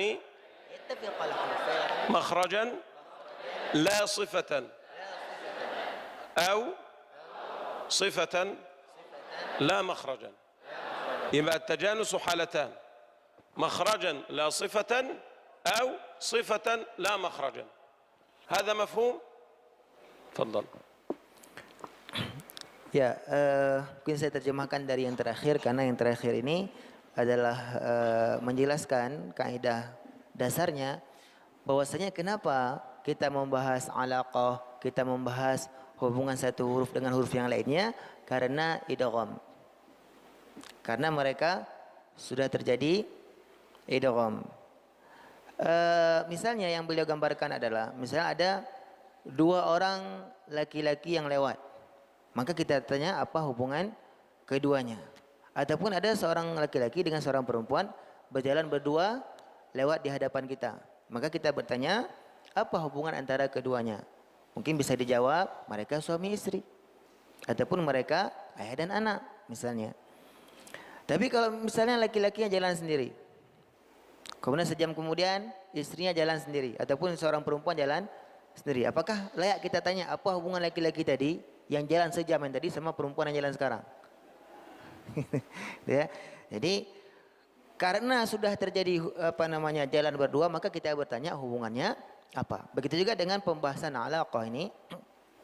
Dia pembahasannya adalah karena terjadi idgham. Maka mohon maaf juga pada mutamathilan tadi, tamatsul tadi saya lupa kasih contoh ya. Saya tadi kasih contohnya idrib bi'asaka, idrib bi. Ini contoh dari alaqah tamatsul dan hurufnya disebut dengan mutamathilaini. Kemudian beliau menjelaskan hubungan yang kedua yaitu hubungan tajanus. Hubungan pertama tadi apa? Tamatsul, yang kedua tajanus. Hubungan tajanus yang beliau sampaikan adalah contohnya pertama qad tabayyana. Ini kan dal dan ta makhrajnya sama. Ya, makhrajnya sama persis. Makanya ketika kita mempelajari makhraj huruf, kita harus tahu mana satu makhraj keluar dua huruf, mana satu makhraj keluar tiga huruf. Ini data itu satu makhraj dia keluar tiga huruf, satu lagi ada ta nanti. Ya. Intinya adalah da dan ta makhrajnya sama. Tapi berbeda pada fi takwinis saut. Ataupun kalau bahasa lainnya berbeda pada sifatnya. Kalau dal sifatnya jahr, kalau ta sifatnya hamas. Jadi inilah yang disebut dengan tajanus. Makhrajnya sama tapi sifatnya berbeda. Tajanus artinya sejenis. Apanya yang sejenis? Makhrajnya sama. Gitu ya. Ini contoh yang makhrajnya sama. Kemudian contoh lain qalat ta. Seharusnya qalat lat ada ta, kemudian di depannya ada ta. Ini ta dan ta makhrajnya sama. Ya, ketika ta sukun ketemu dengan ta, terjadilah idgham. Idgham apa namanya? Ya, hubungannya adalah tajanus dan kedua huruf ini disebut dengan huruf mutajanisaini karena makhrajnya sama, sifatnya beda. Ta sifatnya adalah hamsun, ta sifatnya adalah jahrun. Ya, jadi sama makhraj beda sifatnya. Kemudian Syekh menyampaikan sesuatu hal yang penting juga yang kita ketahui bahwasanya ada seorang penulis kitab, kitabnya berjudul Nihayatul Mufid fi Ilmi Tajwid. Ini pengarang kitab ini mengatakan sebuah istilah yang belum disampaikan oleh ulama-ulama sebelumnya. Bahwasanya dalam kitab ini disebutkan ada jenis alaqah tajanus yang lain. Ada jenis hubungan mutajanisain yang lain, yaitu sifatnya sama tapi makhrajnya berbeda. Yang sering kita dengar itu mutajanisan itu makhrajnya sama, sifatnya berbeda. Ternyata ada juga huruf yang sifatnya sama tapi makhrajnya berbeda. Yaitu antara huruf nun dan huruf min. Ya, keduanya sama-sama sifatnya. Pertama apa sifatnya? Jahar atau hamas? Pertama jahrun, nun dan mim kedua-duanya jahrun. Kemudian syiddah atau rakhawah atau bainiyah? Kedua-duanya bainiyah, masuk ke dalam lina Umar. Kemudian yang ketiga muraqqaq. Nun muraqqaq dan mim juga sama-sama tipis. Jadi sifatnya sama. Apa yang membedakan keduanya? Hanya makhraj. Mim di dua bibir, nun di ujung lidah. Nah, berdasarkan dari pengarang kitab Nihayatul Mufid fi Ilmi Tajwid, ini juga disebut dengan alaqah tajanus ataupun hubungan tajanus, hubungan yang sejenis, ya. Kemudian Syekh juga menyampaikan informasi yang lain tentang alaqah ini, bahwasanya tajanus adalah istilah yang baru yang dicetuskan oleh Imam Ibnul Jazari. Sementara pada ulama-ulama sebelumnya termasuk Imam Asy-Syatibi itu hanya ada hubungan huruf itu tamatsul dan taqarub. Tamatsul dan taqarub, tidak ada tajanus. Dan antara Imam Syatibi dengan Imam Ibnu Jazari qurun, jaraknya itu adalah beberapa ratus tahun. Gitu ya, beberapa abad. Nah, Imam Ibnu Jazari yang pertama sekali mengatakan hubungan huruf itu tidak hanya tamatsul dan taqarub, tapi juga ada tajanus. كذلك هناك علاقة ثالثة تسمى التقارب. ما اسمها؟ التقارب. وهو الإدغام في غير التماثل والتجانس. ما معنى هذا الكلام؟ إذا وجدنا الحرفين مدغمين جاءتنا الرواية هكذا: هنا إدغام ولم يكن بينهما تماثل ولا تجانس، فنقول هذا تقارب. نضرب مثالا. عندنا في حفص نقول قد سمع الله، قد سمع، صحيح؟ كيف نقول؟ قد سمع. قد أظهر الدالة، قد سمع. ها؟ قد سمع. السوسي مثلا يقول قد سمع. قد سمع. أين الدال؟ أين الدال؟ ها؟ أين الدال؟ ها؟ أدغمت في السين، فنقول قد سمع الله. طب هنا نقول ما العلاقة؟ هل الحرف الأول سين كالحرف الثاني؟ هل كان سينا؟ طيب هل هما من مخرج واحد؟ هل هما من صفة واحدة؟ إذن هذا ليس تماثلا ولا تجانسا، صحيح؟ طب ما هذا؟ نقول هذا تقارب. ولكن متى نقوله؟ إذا صح الإدغام، إذا وجد الإدغام، إذا وجد ماذا؟ الإدغام. هذا مفهوم؟ كأننا نقول بين الاثنين اللذين يمشيان معا، نقول من هذان؟ هل هما زوجان؟ قالوا لا. هل هما أخوان؟ قالوا لا. قلنا نعم، إذن هما أقرباء، قريبان، ابن خاله ابن عمه، هكذا. هذا مفهوم؟ فلا نقول هذا إلا فيما صح إدغامه. صح إدغامه، نسأل عن العلاقة. أما لو تذكرون قلت لكم في الإظهار لا نسأل عن سبب. لا. لماذا نبحث في العلاقة؟ نبحث في العلاقة لمعرفة السبب. معرفة السبب ماذا؟ الإدغام، صحيح؟ أما الإظهار فلا نسأل عن سبب لأنه الأصل. يعني حينما يقرأ حفص قد سمع الله، لا نقول لماذا أظهر الدالة، صحيح؟ لأن الأصل أن يظهرها. ولكن إذا قرأ أبو عمرو قد سمع الله نقول لماذا أضغم الدال؟ صحيح؟ نقول لأنه بينهما تقارب. تفضل. Ya. Jadi kita ulang sedikit. Kalau hubungan tamatsul, makhraj dan sifatnya sama, ataupun makhraj dan takwinus sautnya sama, ataupun hurufnya sama. Kalau pada tajanus, imma makhrajnya sama atau sifatnya sama. Makhraj sama, sifatnya beda, atau sifatnya sama, makhrajnya beda. Ini tajanus. Yang jelas ada yang sama kalau tajanus. Kalau tamatsul semuanya sama karena memang hurufnya sama. Nah, sementara taqarub ini makhrajnya berbeda, sifatnya pun berbeda. Ya. Cuman dia secara makhraj dia dekat.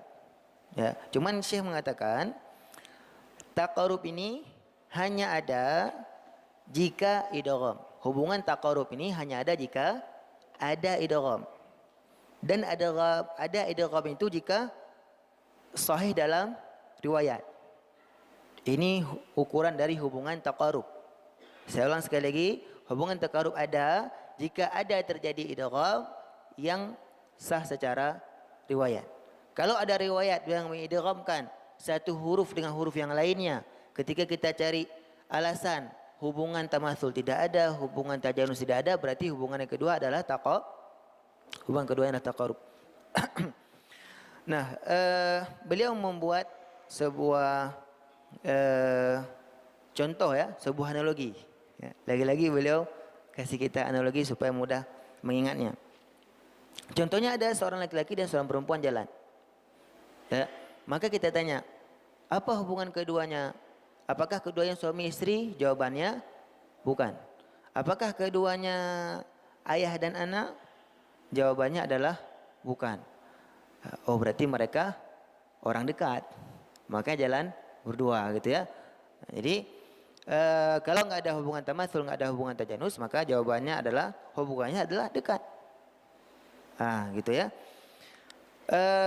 Contohnya adalah pada qad sami'a. Dal dan sin beda. Ya, makhrajnya beda, sifatnya beda. Tapi pada riwayat Susi, Abu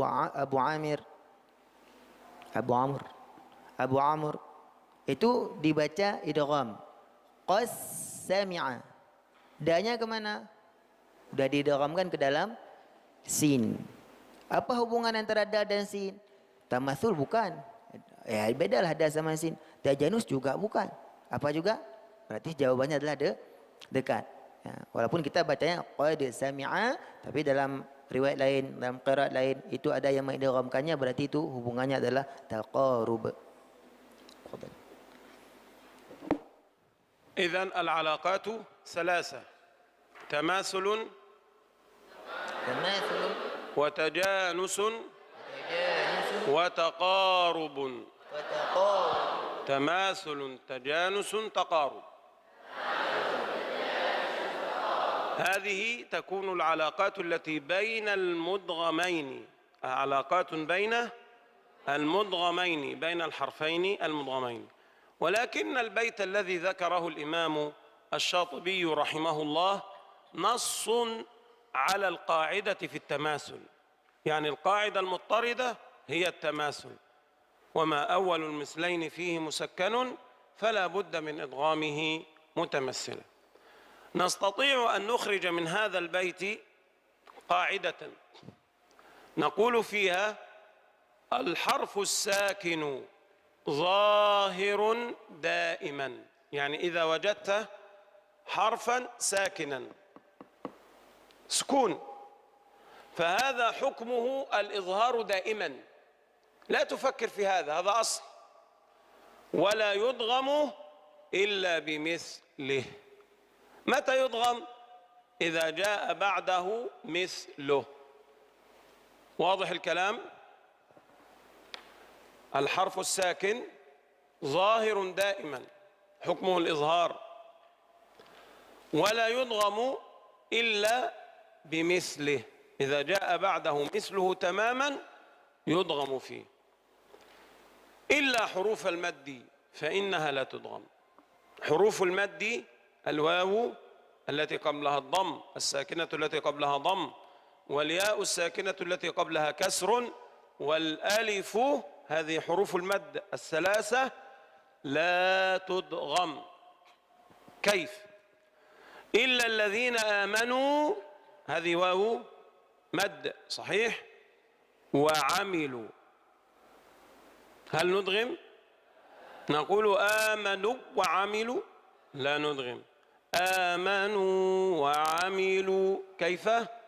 آمنوا وعملوا، لا ندغم. هذا مفهوم؟ فهذه القاعدة على كل الحروف عدا حروف المد. هذا مفهوم؟ جيد. نقول قولها معي: الحرف الساكن ظاهر دائما ولا يدغم إلا بمثله، إلا حروف المد فإنها لا تدغم. كرروها: الحرف الساكن ظاهر دائما ولا يدغم إلا بمثله، إلا حروف المد فإنها لا تدغم. الحرف الساكن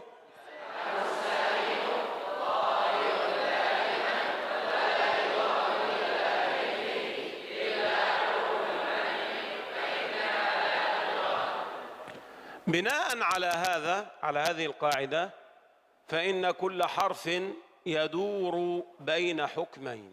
صحيح؟ لو أنني سألتك ما حكم الباء تقول إما إظهار أو إدغام. ما حكم السين تقول ها إما إظهار أو. ما حكم الهاء؟ ما حكم الياء؟ ما حكم الدال؟ كل الحروف لها أحكام من هذه القاعدة. كل الحروف إما إظهار أو ولا تدغم إلا في مثلها، أن يأتي بعدها مثلها. تفضل. Nah, dari perkataan Imam Asy-Syatibi tadi yang sudah kita baca bersama tadi, lahirlah sebuah kaidah yang sangat penting, yaitu harfus sakin zahirun daiman. Huruf yang sukun selalu dia zahir, selalu dia izhar, selalu dia jelas. Ya. Wala yudgham illa bimithlihi, dan dia tidak diidghamkan kecuali jika di depan huruf sukun itu adalah huruf yang sama, kecuali pada huruf mad, ya, kecuali pada huruf mad. Jadi semua huruf itu punya dua hukum, ya.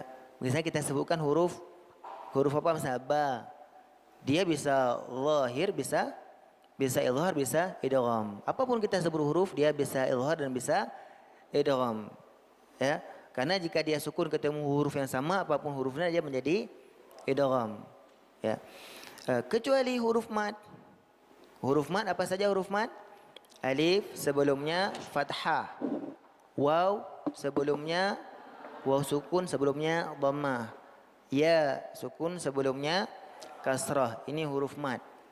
Nah, huruf mad jika bertemu dengan misalnya ya sukun di depannya ya, maka tidak terjadi idgham. Misalnya waw sukun dan waw ini adalah huruf mad, di depannya juga adalah huruf waw, maka tidak terjadi idgham. Contoh yang beliau sampaikan adalah illal ladzina amanu wa amilu.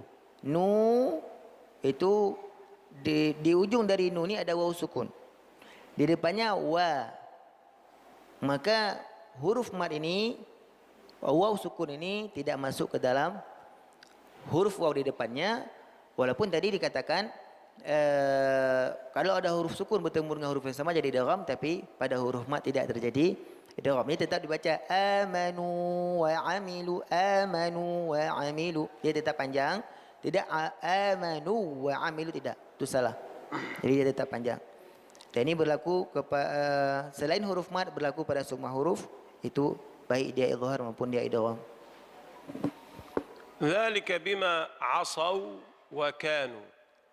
ما حكم واو عصوا؟ عصوا وكانوا، ما حكم الواو في عصوا؟ من يجيب؟ Siapa yang mau jawab? إظهار. لماذا؟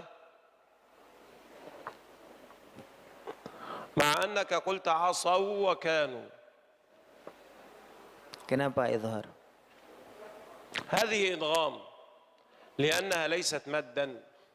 المد هو الواو الساكنة المسبوقة بضم، آمنوا.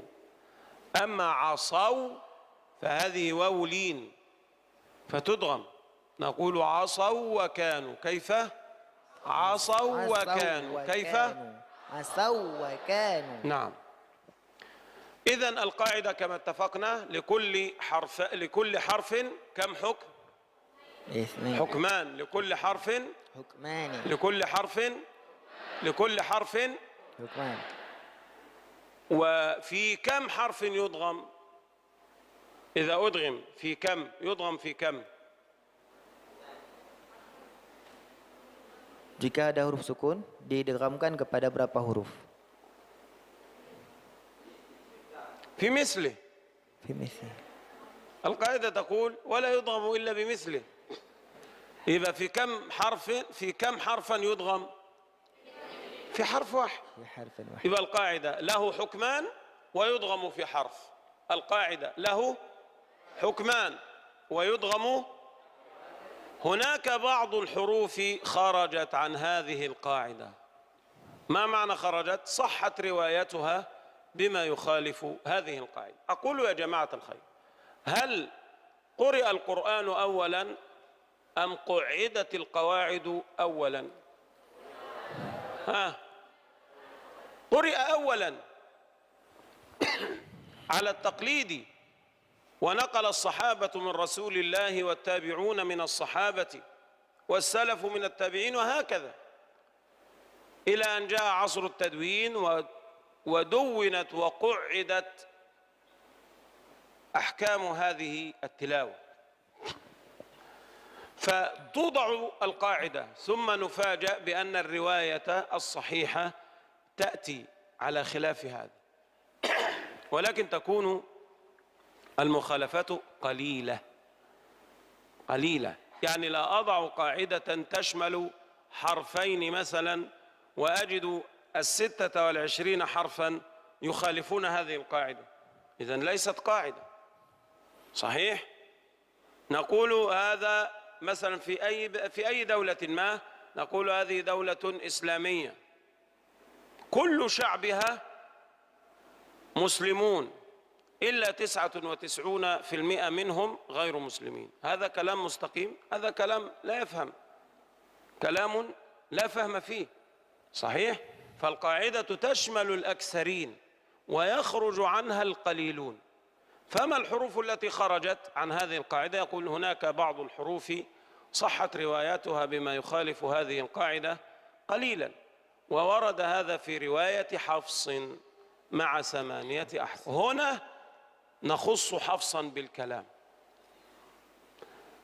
كل ما سبق إلا في أحكام الراء واللام كان لكل القراءات. يعني هب أننا نريد الآن أن نتعلم رواية ورش،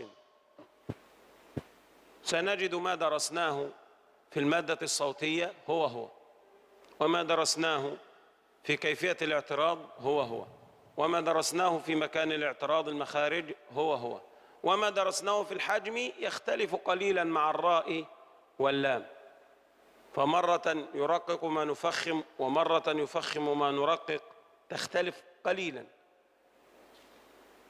وبالنسبة للإظهار والإدغام يتفقون في أصل القاعدة. الحروف التي صحت روايتها بخلاف القاعدة تختلف من رواية إلى رواية. فالآن نخص بالكلام رواية حفص. خرجت في رواية حفص 8 أحرف عن هذه القاعدة. كيف؟ حرف الباء نقول له حكمان، كل الحروف لها، وفي كم حرفا تدغم؟ وتدغم في حرف واحد، صحيح؟ طيب تعالوا لنرى الباء. حرف الباء يدغم في مثله، هذا ككل الحروف، صحيح؟ ولكن نزيد موضعا واحدا، هو قوله تعالى اركم معنا. نرى الباء أدغمت في الميم، صحيح؟ هذا على غير القاعدة.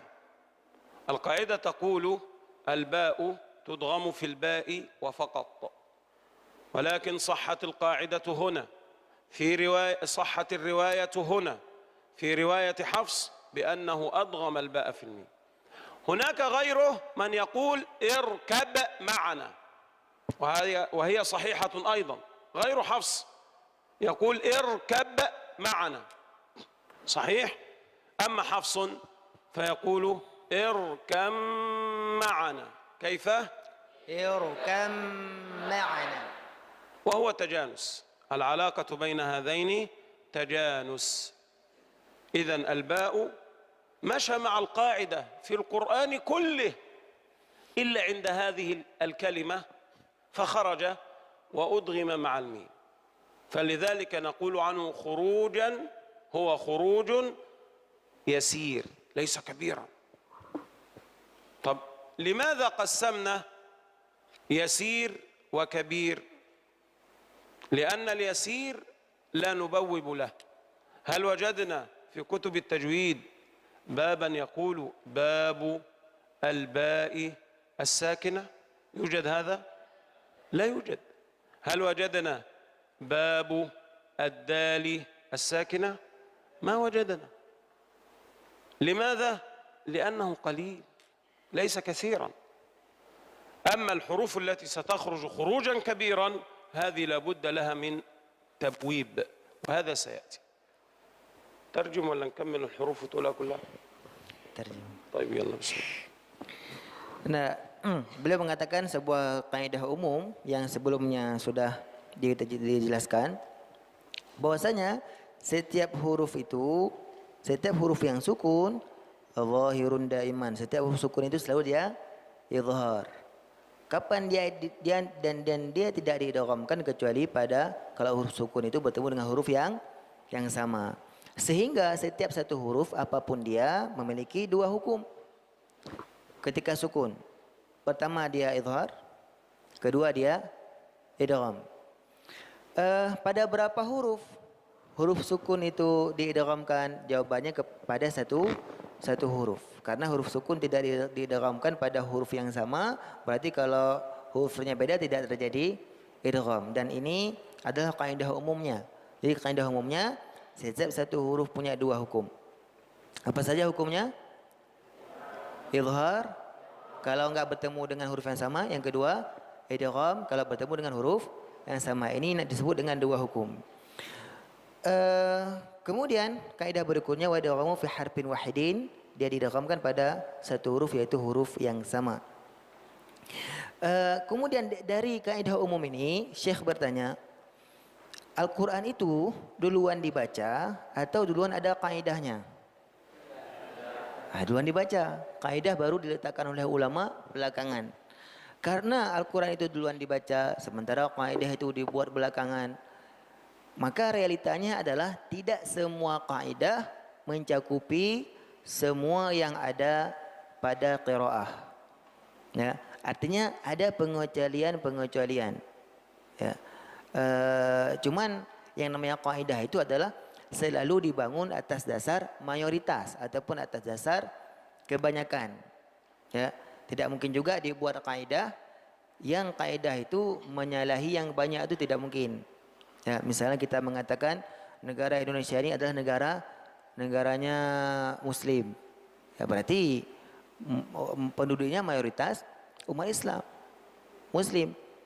Seandainya di Indonesia ini hanya 10% Muslim, apakah kita mengatakan negara Indonesia negara Muslim?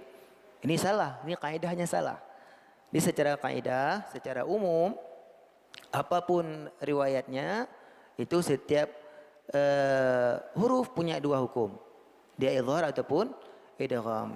Nah, nanti ada beberapa hal yang tidak sesuai dengan kaidah ini, ada beberapa huruf yang tidak sesuai dengan kaidah ini, dan yang tidak sesuai dengan kaidah ini berbeda antara satu riwayat dengan riwayat yang lain. Pada riwayat Hafs itu yang keluar dari kaidah ini hanya 8 huruf.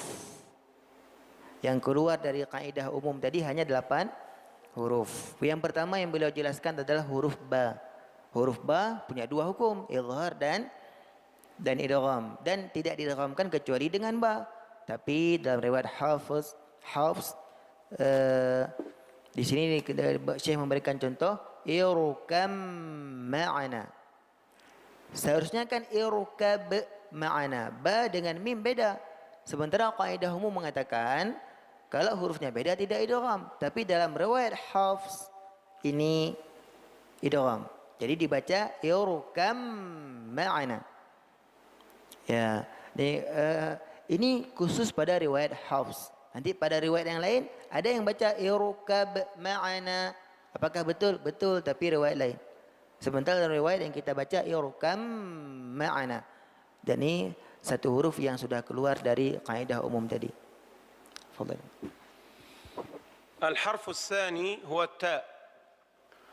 فالتاء تدغم في مثلها كباقي الحروف وتزيد على مثلها إدغامها في الدال والطاء. يبقى زيد لها حرفان. فنسمع في قوله تعالى أجيبت دعوتكما. كيف نقرأهما؟ كيف نقرأ هاتين الكلمتين؟ أجيبت دعوتكما. أين التاء؟ أين التاء؟ أدغمت. كذلك في قوله وقالت ضاء تاء مع الطاء. أين التاء؟ أدغمت. وما علاقة هذا؟ أيضا تجانس. هذا الحرف الثاني. الحرف الثالث وهو الساء. حرف الساء يدغم في مثله ونزيد له موضعا واحدا، هو قوله تعالى يلهث. ذلك مثل، إن وصلت تقول يلهث ذلك مثل في سورة الأعراف. وأيضا العلاقة بينهما تجانس. الحرف الرابع هو الدال، يضغم في مثله ونزيد له التاء فقط. وكذلك مع كلمة قد، كما في قوله تعالى قد تبين، والعلاقة أيضا تجانس. الحرف الخامس هو الذال، يضغم في مثله ونزيد على مثله هذا الضاء فقط، كما في قوله إذ ظلموا. إذ هذه ذال، إذ ظلموا ظا. حينما نصل نقول إذ ظلموا. أين الذال؟ أدغم في الضاء، وهو تجانس أيضا. الحرف السادس هو الطاء، يدغم في مثله ونزيد على مثله حرف التاء، فنقول بسطت. كيف؟ بسطت. بسطت. بسطت. أحطت. أحطت. فرطتم. فرطتم. كل هذا فيه إدغام، ولكن إدغام ناقص. كل ما مضى كان إدغاما كاملا، إلا هذا إدغام ناقص. إدغام ناقص وهو تجانس أيضا. الحرف السابع هو القاف، يدغم في مثله ونزيد على مثله الكاف، وتدغم باختلاف، يعني مرة تدغم إدغاما كاملا ومرة تدغم إدغاما ناقصا. في موضع واحد في سورة المرسلات يقول ربنا تبارك وتعالى ألم نخلقكم. اسمع، نخلقكم. أين القاف؟ أدغمت إدغاما كاملا، ننطق كافا فقط. ألم نخلقكم. لم نخلقكم. طب إذا كان ناقصا نقول ألم نخلقكم نخلقكم كما فعلنا في بسطت.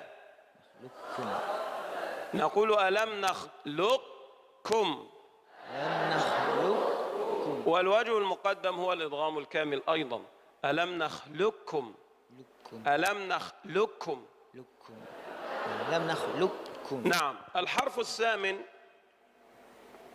والأخير هو حرف اللام، فإنه يدغم في مثله ونزيد عليه الراء، كما في قوله تعالى وقل ربي. وقل ربي. قل هذه لام، راء هذه راء، نقول قل ربي. قل ربي. بل رفعه، نقول بل رفعه. كيف؟ بل رفعه. هذه الحروف الثمانية هي التي خرجت عن القاعدة، ولكن خروجا يسيرا. كل هذه الأحرف اختلفت مع القاعدة في كونها زاد عدد المدغم فيه حرفا أو حرفين، ولكن من حيث عدد الأحكام لم تختلف، كلها لها حكمان. أنا أسألكم سؤالا، لو أن طالبا مثلكم، أنتم الآن بفضل الله تأتون في موعدكم دائما، تأتون مع التاسعة مع الثانية، وطول العام هكذا، ومرة جاء متأخرا الساعة 9:30 مثلا، هل نكتب اسمه في لوحة كبيرة ونقول هذا طالب مهمل سيء؟ نفعل هذا؟ نجعل له عنوانا؟ دي مرة. ولكن هناك طالب آخر كل يوم الموعد عند 9 ويأتي عند 10 كل يوم، هذا نجعله عنوانا، نكتب على اللوحة هكذا أسماء المهملين ونضع اسمه أول اسم. نعم، لأنه دائم الاختلاف. فهذه الحروف الثمانية التي ذكرناها خلافها قليل، لذلك لم نجد في كتب التجويد أبوابا بأسمائها. أما النون، حرف النون هذا كأنه ليس من القاعدة، نقول له يا نون. الحروف لها حكمان، يقولون كأنهم يعني يقولون للنون يا نون، كل حرف له حكمان. تقول أنا النون لي 4. الحروف لها حكمان، تقول أنا 4، أنا مختلفة. طيب يا نون كل حرف يدغم في مثله فقط، يعني تأتي الجيم أو يأتي الباء بعده باء ندغم، ولكن لا ندغم مع غيره. كل حرف له حرف واحد يدغم فيه. قالت لا، أنا أدغم في 6. يا نون كل حرف يدغم في حرف تقول أنا أدغم في 6. فهذه مختلفة تمام الاختلاف. فلأنها مختلفة عن الحروف بوب العلماء لها. ده سؤال، لماذا كلما أمسكنا بكتب التجويد نجد باب النون الساكنة؟ ما رأينا مرة باب السين الساكنة، ما رأينا هذا. لماذا؟ لأن النون كما ذكرت تختلف عن القاعدة تماما. قاعدة كل حرف حكمان ويدغم في حرف واحد. هي تقول أنا 4 وأدغم في 6 أحرف. الحروف كلها تظهر مع 27 حرفا، هي تظهر مع 6 فقط. وهي مختلفة أم لا؟ فلذلك من تميز، احفظوا هذه القاعدة، من تميز لا بد أن يميز، من تميز لا بد أن يميز. يعني في طلابنا يوجد طالب دائما يحصل على 100%، هذا مميز. هل أعامله كما أعامل الطالب الذي يحصل على 30%؟ لو فعلت هذا أفسدت الاثنين. فالطالب المجتهد يشعر بالإحباط، يشعر بأنه لا قيمة لاجتهاده، في النهاية كلنا واحد. والطالب المهمل يزيد إهمالا، كبر دماغك، ما هي كلها محصلة بعضها، هكذا يقول. لو أن الله سبحانه وتعالى قال كل الناس ستدخل الجنة يوم القيامة فقط، هل يعبد أحد؟ هل نصوم الآن في هذا الحر؟ لا، الجميع سيدخل الجنة، خلاص، لما نريد ماء؟ ولكن جنة ونار. وهذا العاصي أيضا إذا علم أن الناس جميعا ستدخل النار يوم القيامة، العكس، هل يقلع عن معصيته؟ تذهب تقول له يا أخي لا تعصي، يقول لك لماذا؟ سندخل النار في النهاية، فلماذا لا أعصي؟ دعني أفعل ما أريد. ولكن الله بحكمته جعل جنة ونارا، فمن يتميز بعبادته يتميز يوم القيامة بدخوله الجنة. وفي الجنة نفسها تميز. يقال لصاحب القرآن، نسأل الله أن نكون جميعا من أهل القرآن، والمقصود هنا من يحفظه ليس من يتلوه فقط. يقال لصاحب القرآن يوم القيامة بعد أن يدخل الجنة: اقرأ وارق ورتل كما كنت ترتل في الدنيا فإن منزلتك عند آخر آية تقرأها. يؤتى يوم القيامة في الجنة بأهل القرآن بعد أن يدخلوا، يقفون جميعا من أيام الصحابة إلى آخر واحد في هذه الدنيا الذين كانوا يحفظون القرآن، هذه منزلة خاصة. ويقال لهم: اقرأوا.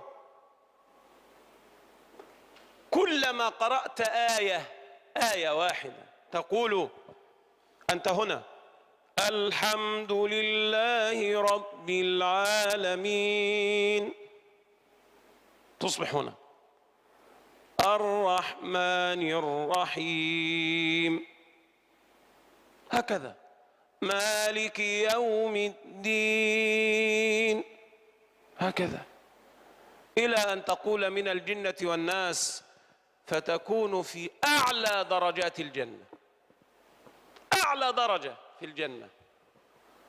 أما الذي حفظ البقرة فقط ووقف سيصعد إلى أن يقول: لا يكلف الله نفسا إلا وسعها. ويقال له: اقرأ، يقول: خلاص انتهيت. مشكلة.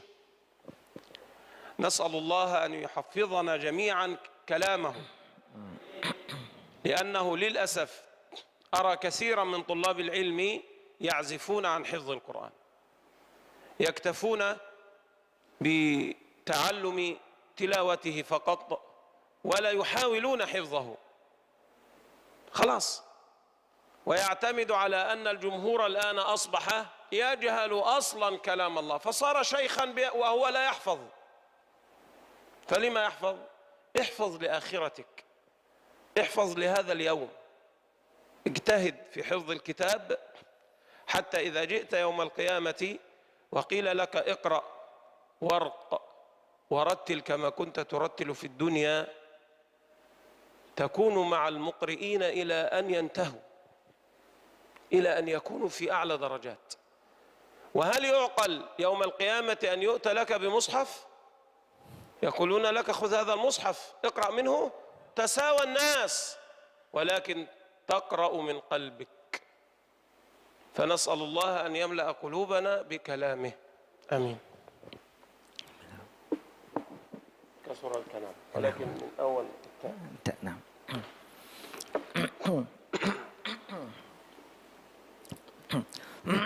Sebelumnya sudah dibahas tentang huruf ba. Kemudian ada 7 huruf yang lain. Pertama huruf ta. Huruf ta ini dia diidghamkan jika bertemu dengan huruf yang sama. Fi mithlihi. Tapi ada sesuatu yang keluar dari kaidah dari huruf ta ini, kalau ketemu dengan dal dan ketemu dengan ta, maka dia tetap terjadi idgham. Pada kata-kata ujibat da'watukuma. Ujibat da. Di mana ta-nya sudah idghamkan ke dalam huruf dal. Dasarnya kan ujibat da'wa. Tapi ini ujibat da. Ta-nya sudah diidghamkan ke dalam huruf da. Ya. Kemudian juga diidghamkan kepada huruf ta. Wa qalat ta. Ta-nya mana? Sudah idgham ke dalam huruf ta. Kemudian huruf tha. Secara kaidah umum tidak diidghamkan kecuali jika bertemu dengan huruf tha. Tapi dalam riwayat Hafs dia juga diidghamkan dalam huruf dha dan hubungannya adalah tajanus. Yang tadi juga hubungannya da dan ta juga tajanus. Contohnya adalah dasarnya yalhath dzalik. Ini dasarnya. Tapi dalam riwayat yang kita baca yalhath dzalik, hadzalik. Tha-nya sudah didghamkan ke dalam huruf dha dan hubungannya adalah tajanus. Kemudian huruf dal secara kaidah umum ketika dia sukun tidak didghamkan kecuali ketemu dal, huruf yang sama. Tapi dalam riwayat yang kita baca dia diidghamkan lagi jika bertemu dengan huruf ta. Ya, contohnya adalah seharusnya qad ta, tapi kita baca qad ta. Mana adanya sudah masuk ke dalam huruf ta dan hubungannya adalah juga tajanus. Yang kelima huruf dha. Huruf dha secara kaidah umum tidak didghamkan kecuali jika bertemu dengan huruf dha. Tapi dalam riwayat yang kita baca jika ketemu dha juga diidghamkan, yaitu pada seharusnya iz tipis iz, dha-nya tebal, tapi dalam riwayat yang kita baca ini idgham il-dha, dia menjadi tebal il-zalamu. Kemudian yang keenam huruf ta. Secara kaidah umum dia hanya diidghamkan dengan huruf yang sama ta, tapi dalam riwayat yang kita baca jika ketemu dengan huruf ta dia tetap terjadi idgham, maka kita baca basa ba, tapi idghamnya naqis, enggak sempurna karena ta ini dia huruf tebal, huruf kuat, ta itu huruf tipis, huruf lemah, maka huruf yang kuat enggak masuk ke dalam huruf yang lemah, masuk sikit tapi masih tersisa, maka kita baca basau ta. Basau ketika sukun dia ta saut, tapi ketika di ujung kita bilang ta. Basau ta, dia idgham masuk juga. Kenapa masuk? Enggak ada lagi qalqalahnya. Dia idgham tapi disebut dengan idgham naqis. Kemudian yang ketujuh huruf qaf. Kaidah umumnya tidak idgham kecuali pada huruf qaf. Hubungan tamatsul. Tapi dalam riwayat yang kita baca kalau ketemu kaf juga dia terjadi idgham. Contohnya nakhluqukum. Ada 2 cara bacanya, ya. Boleh 2 cara bacanya, tapi yang muqaddam yang pertama yaitu nakhluqukum. Dia menjadi kaf. Ya, huruf qaf menjadi huruf kaf bertasydid. Ini yang muqaddam. Dan boleh juga dibaca dengan idgham naqis. Nakhluq tebal, kumnya tipis. Ini idgham naqis juga boleh, tapi yang muqaddam adalah yang kita baca nakhluqukum. Kemudian yang ke-8 huruf lam.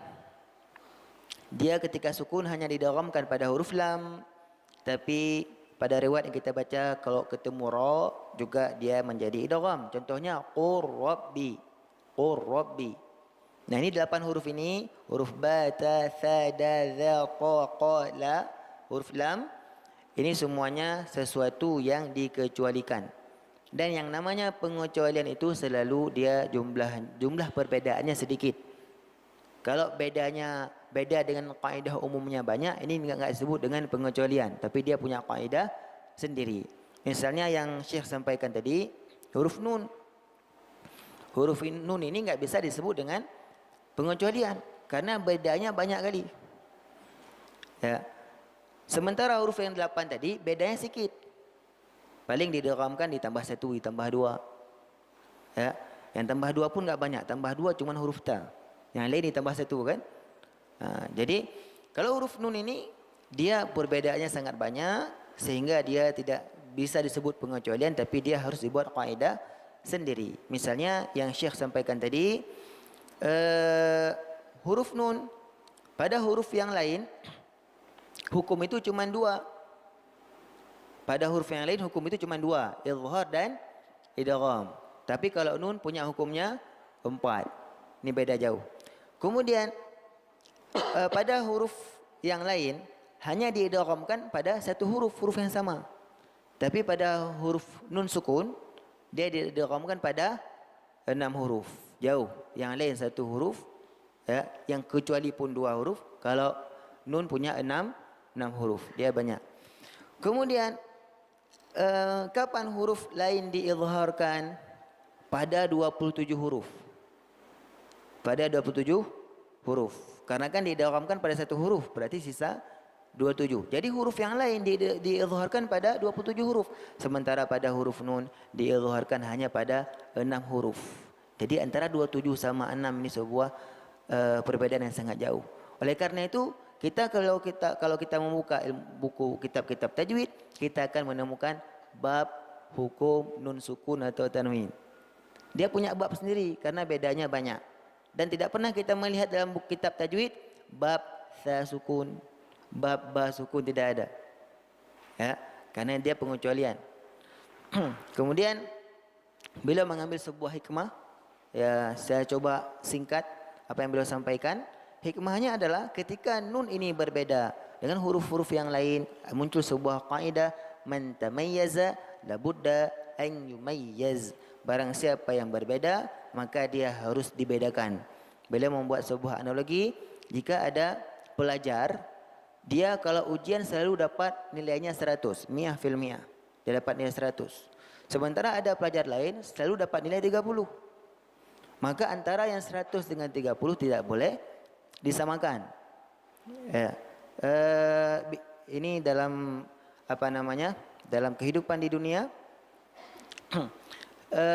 Dalam kehidupan di akhirat juga demikian. Misalnya dalam kehidupan di dunia, yang contoh yang beliau sampaikan tadi adalah misalnya ada seseorang yang datangnya selalu cepat, sekali dia datang terlambat.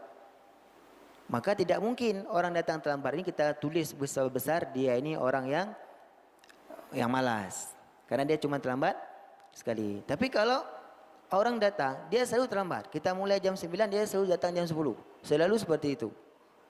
Maka barulah layak kita mengatakan, gede-gede kita tulis dia itu orang yang malas, gitu ya. Jadi memang ada perbedaan, termasuk di akhirat yang beliau sampaikan sebuah hadis. Di akhirat juga demikian, akan dibedakan antara satu orang dengan yang lain. Makanya karena harus berbeda inilah ada surga dan ada neraka. Untuk apa surga dan neraka? Untuk membedakan siapa yang taat, siapa yang maksiat. Kalau enggak beda, kalau semuanya masuk surga, ya maka enggak ada orang yang taat lagi. Untuk apa taat? Semua akan masuk surga. Kalau di akhirat cuma ada neraka, maka semua orang akan maksiat. Enggak bisa kita larang. Untuk apa kita larang? Enggak maksiat pun masuk neraka, gitu ya. Nah, nanti yang sudah masuk surga pun kata Syekh akan dibedakan lagi. Ya, yang pembeda yang paling besar yang Syekh sampaikan adalah tentang Al-Quran. Dan hadis ini yang beliau sampaikan adalah keutamaan hadis ini hanya berlaku bagi yang hafal Al-Quran. Ya. Apa hadisnya? Yaitu Iqra warqa. Iqra ketika semua orang sudah masuk surga. Ya, kemudian para penghafal Al-Quran ini didirikan, ya, dibariskan dari sejak masa Nabi sampai akhir zaman. Ya, kemudian dikatakan kepada mereka semuanya, Iqra, bacalah Al-Quran, warqa, dan naiklah. Kama kunta turattilu fid dunya fa inna manzilataka 'inda akhir ayatin taqra'uha. Sebagaimana engkau membaca Al-Quran di dunia, maka derajatmu di surga pada akhir ayat yang engkau baca. Jadi ketika seseorang membaca Alhamdulillahirabbil alamin, naik dia. Ar-Rahmanir Rahim, naik lagi. Sampai nanti surah akhir surah An-Nas. Ya. Nah, jadi semakin banyak kita baca sampai akhir surah An-Nas, maka derajat kita di surga akan semakin tinggi. Tapi kalau cuma hafalnya Al-Baqarah sampai la yukallifullahu nafsan illa usaha, yang kehenan. Baca lagi, enggak bisa lagi, yang kehenan. Seperti itu ya. Dan beliau mengatakan keutamaan hadis ini bagi orang yang menghafal saja. Kenapa yang menghafal saja? Karena di hari kiamat enggak mungkin dikasih satu persatu mushaf Al-Quran syamil misalnya, enggak ada. Jadi hafal. Semana kita hafal, segitulah derajat kita di surga. Ini yang beliau sampaikan. Fadhil. الحرف الثاني الذي خرج عن القاعدة واختلف اختلافا كبيرا الميم الساكنة، لأنها خالفت في عدد الأحكام. نحن نقول لكل حرف حكمان. الميم قالت لي 3 فزدنا لها حكما، وكل حرف يضغم في مثله في حرف واحد. الميم قالت أنا كذلك لا أخالف. إذن النون خالفت في الأمرين، خالفت في عدد الأحكام وعدد المدغم فيه. النون خالفت في عدد الأحكام وعدد المدغم فيه. فيما خالفت النون في عدد الأحكام وفي عدد المدغم فيه، في عدد الأحكام وعدد المدغم فيه. الميم خالفت في عدد الأحكام فقط، فلا 3 أحكام، ولكن عدد المدغم فيه مثلها مثل الحروف، تدغم في الميم فقط. وكذلك لام ال لا نقول اللام الساكنة مطلقا، ذكرنا اللام فيما سبق في الحروف 8. هنا نقول لام ال تحديدا. لام ال خالفت أيضا في شيء واحد من الشيئين، يعني عدد أحكام، عدد مدغم فيه. في عدد الأحكام هي لم تخالف، فلام ال إظهار وإدغام فقط. طب فيما خالفت في عدد المدغم فيه. كل الحروف عدد المدغم فيه كم 1. عدد المدغم فيه مع الحروف كم 1.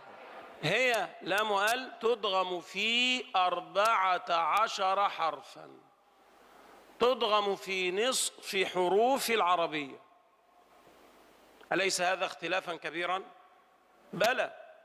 لذلك نجد هذه الحروف 3 مبوبا لها. نجد باب النون الساكنة صحيح، نجد باب الميم الساكنة، نجد باب لام ال. وهذا إن شاء الله ما سنبدأ في شرحه في اللقاء القادم إن شاء الله. وحتى يعني تكون الفائدة أكبر سنشرحه من خلال متن تحفة الأطفال. نشرح هذه الحروف من خلال متن تحفة الأطفال. فنقف هنا إن شاء الله. هل من سؤال؟ تفضل. Ya, sebelum ada yang bertanya, saya terjemahkan terlebih dahulu. Tadi sudah kita bahas tentang huruf nun, kemudian huruf mim. Kenapa huruf mim ini ada bab khusus? Karena dia juga berbeda dengan huruf yang lain. Kalau semua huruf yang lain dia hanya diidghamkan pada satu, dia punya 2 hukum, maka mim ini punya 3 hukum. Kemudian yang lain juga adalah lami al. Kalau bahasa kita bahasa Aceh lam alif. Bukan lam alif, alif lam ya. Alif bahasa kita alif lam. Lami al dia secara hukum tidak berbeda. Dia punya 2 hukum, izhar dan idgham. Kalau beda dengan nun, kalau nun punya 4 hukum. Ya, tapi kalau lam mi'al secara hukum dia sama dengan huruf lain dua hukum. Tapi lam mi'al ini berbeda pada jumlah huruf mudgham. Ya. Jumlah huruf yang didghamkan ini berbeda. Kalau huruf lain huruf yang didghamkan itu cuma satu. Kalau nun 6. Kalau lam mi'al 14. Karena 14 banyak sekali, maka dia punya bab khusus namanya bab lam mi'al. Dan insya-Allah kata Syekh, ini yang akan kita jelaskan pada penjelasan selanjutnya. Dan untuk lebih memudahkan penjelasan hukum nun sukun, mim sukun dan hukum lam mi'al, insya-Allah penjelasannya akan dijelaskan melalui ke kitab Matan Tuhfatul Atfal. Ada yang bertanya? أي سؤال؟ نعم.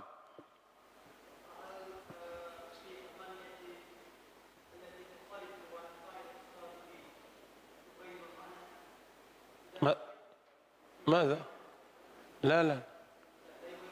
لا يغير المعنى. Ada pertanyaan lain?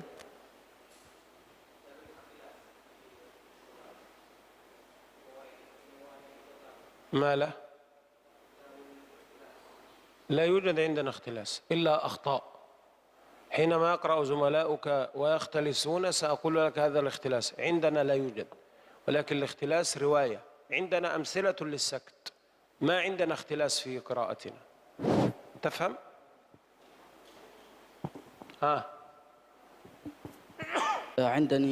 عندي سؤالان إن شاء الله شيخنا. السؤال الأول يعني بالنسبة للتقارب، هل يجوز لنا أن نقول أيضا بأن التقارب معناه يعني تقارب المخرج مع اختلاف الصفات مثلا؟ ففي متن تحفة الأطفال مثلا وإن يكون مخرجا تقاربا وفي الصفات اختلفا يلقبا متقاربين مثلا، هل يجوز أن نقول ذلك؟ يجوز نعم، ولكن أنا أوضحت لك لما أطلقنا هذه الكلمة أو هذا المصطلح على المدغمين، لأننا لم نجدهما متماثلين ولا متجانسين. تفهم كلامي؟ حتى لا يصعب الفهم على الطالب. نقول كيف تقاربت المخارج؟ كيف؟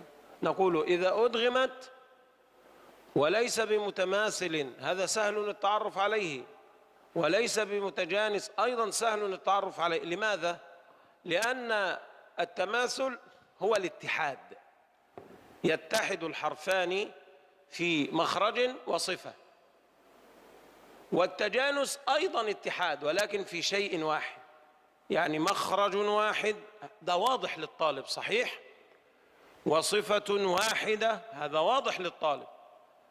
طيب إذا لم يكن هذا موجودا ولكن صحت الرواية، يعني حينما تعلمت وعلمني شيخي قال ادغم هنا، أقول له لا يوجد اتحاد في مخرج ولا صفة، يقول هذا تقارب. فهمتني؟ نعم. السؤال الثاني في القلقلة في سورة الإخلاص يا شيخنا، ماذا؟ هل هناك فرق في درجات القلقلة بين قل هو الله أحد يعني بالوقف ولم يلد ولم يولد، على أساس أن قل هو الله أحد يعني طبعا حركة الدال يعني ليست ساكنة، لكن هي ساكنة بسبب الوقف، مع أن لم يلد هي ساكنة أصلا ونحن نقف فيها. هل توجد يعني نقف في ماذا؟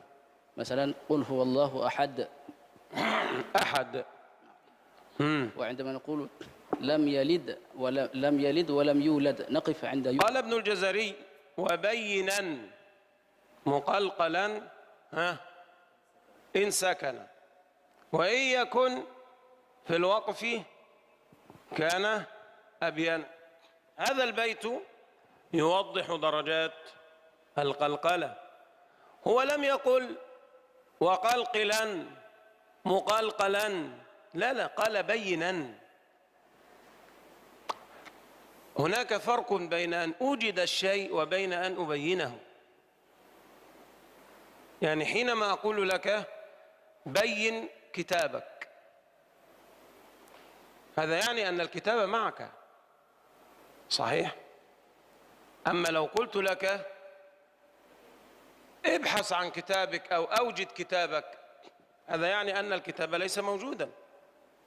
فحينما يقول وبينا مقلقلا إن سكن، هذا يعني أنه مقلقل أيضا حال الحركة، لأنه كما ذكرت لكم القلقلة هي اجتماع الجهر والشدة، ولكن حينما يسكن تبينه. لماذا؟ لأنه في حالة السكون يكون أحوج للظهور. تخيل لو أنك تقرأ دون قلقلة، اقرأ هكذا دون قلقلة، أسمعنا. دون قلقلة شيخ؟ نعم دون قلقلة. قل هو الله أحد الله الصمد. لا تصل. طيب. قل هو الله أحد. سمعتم شيئا؟ قل هو الله أحد. سمعتم شيئا؟ لا شيء. الله الصمد. ولكن حينما يكون متحركا فإن الحركة تعين على بيانه. ده كما قلت أنت في الوصل أحدون الله، الدال وضحت لأننا ضممناها، ولكن هي مقلقلة أيضا فيها جهر وشدة. وحينما يسكن في الوسط ككلمة حبل مثلا، اقرأها دون قلقلة واستمعوا جيدا. في جيدها حبل من مسد.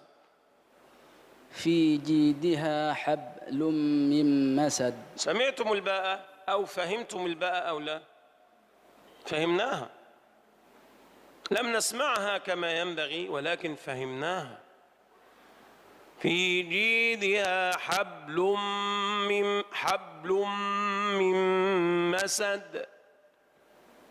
لذلك كان أقل درجة من أن لو وقفنا نقول أحد، لا نفهم يعني.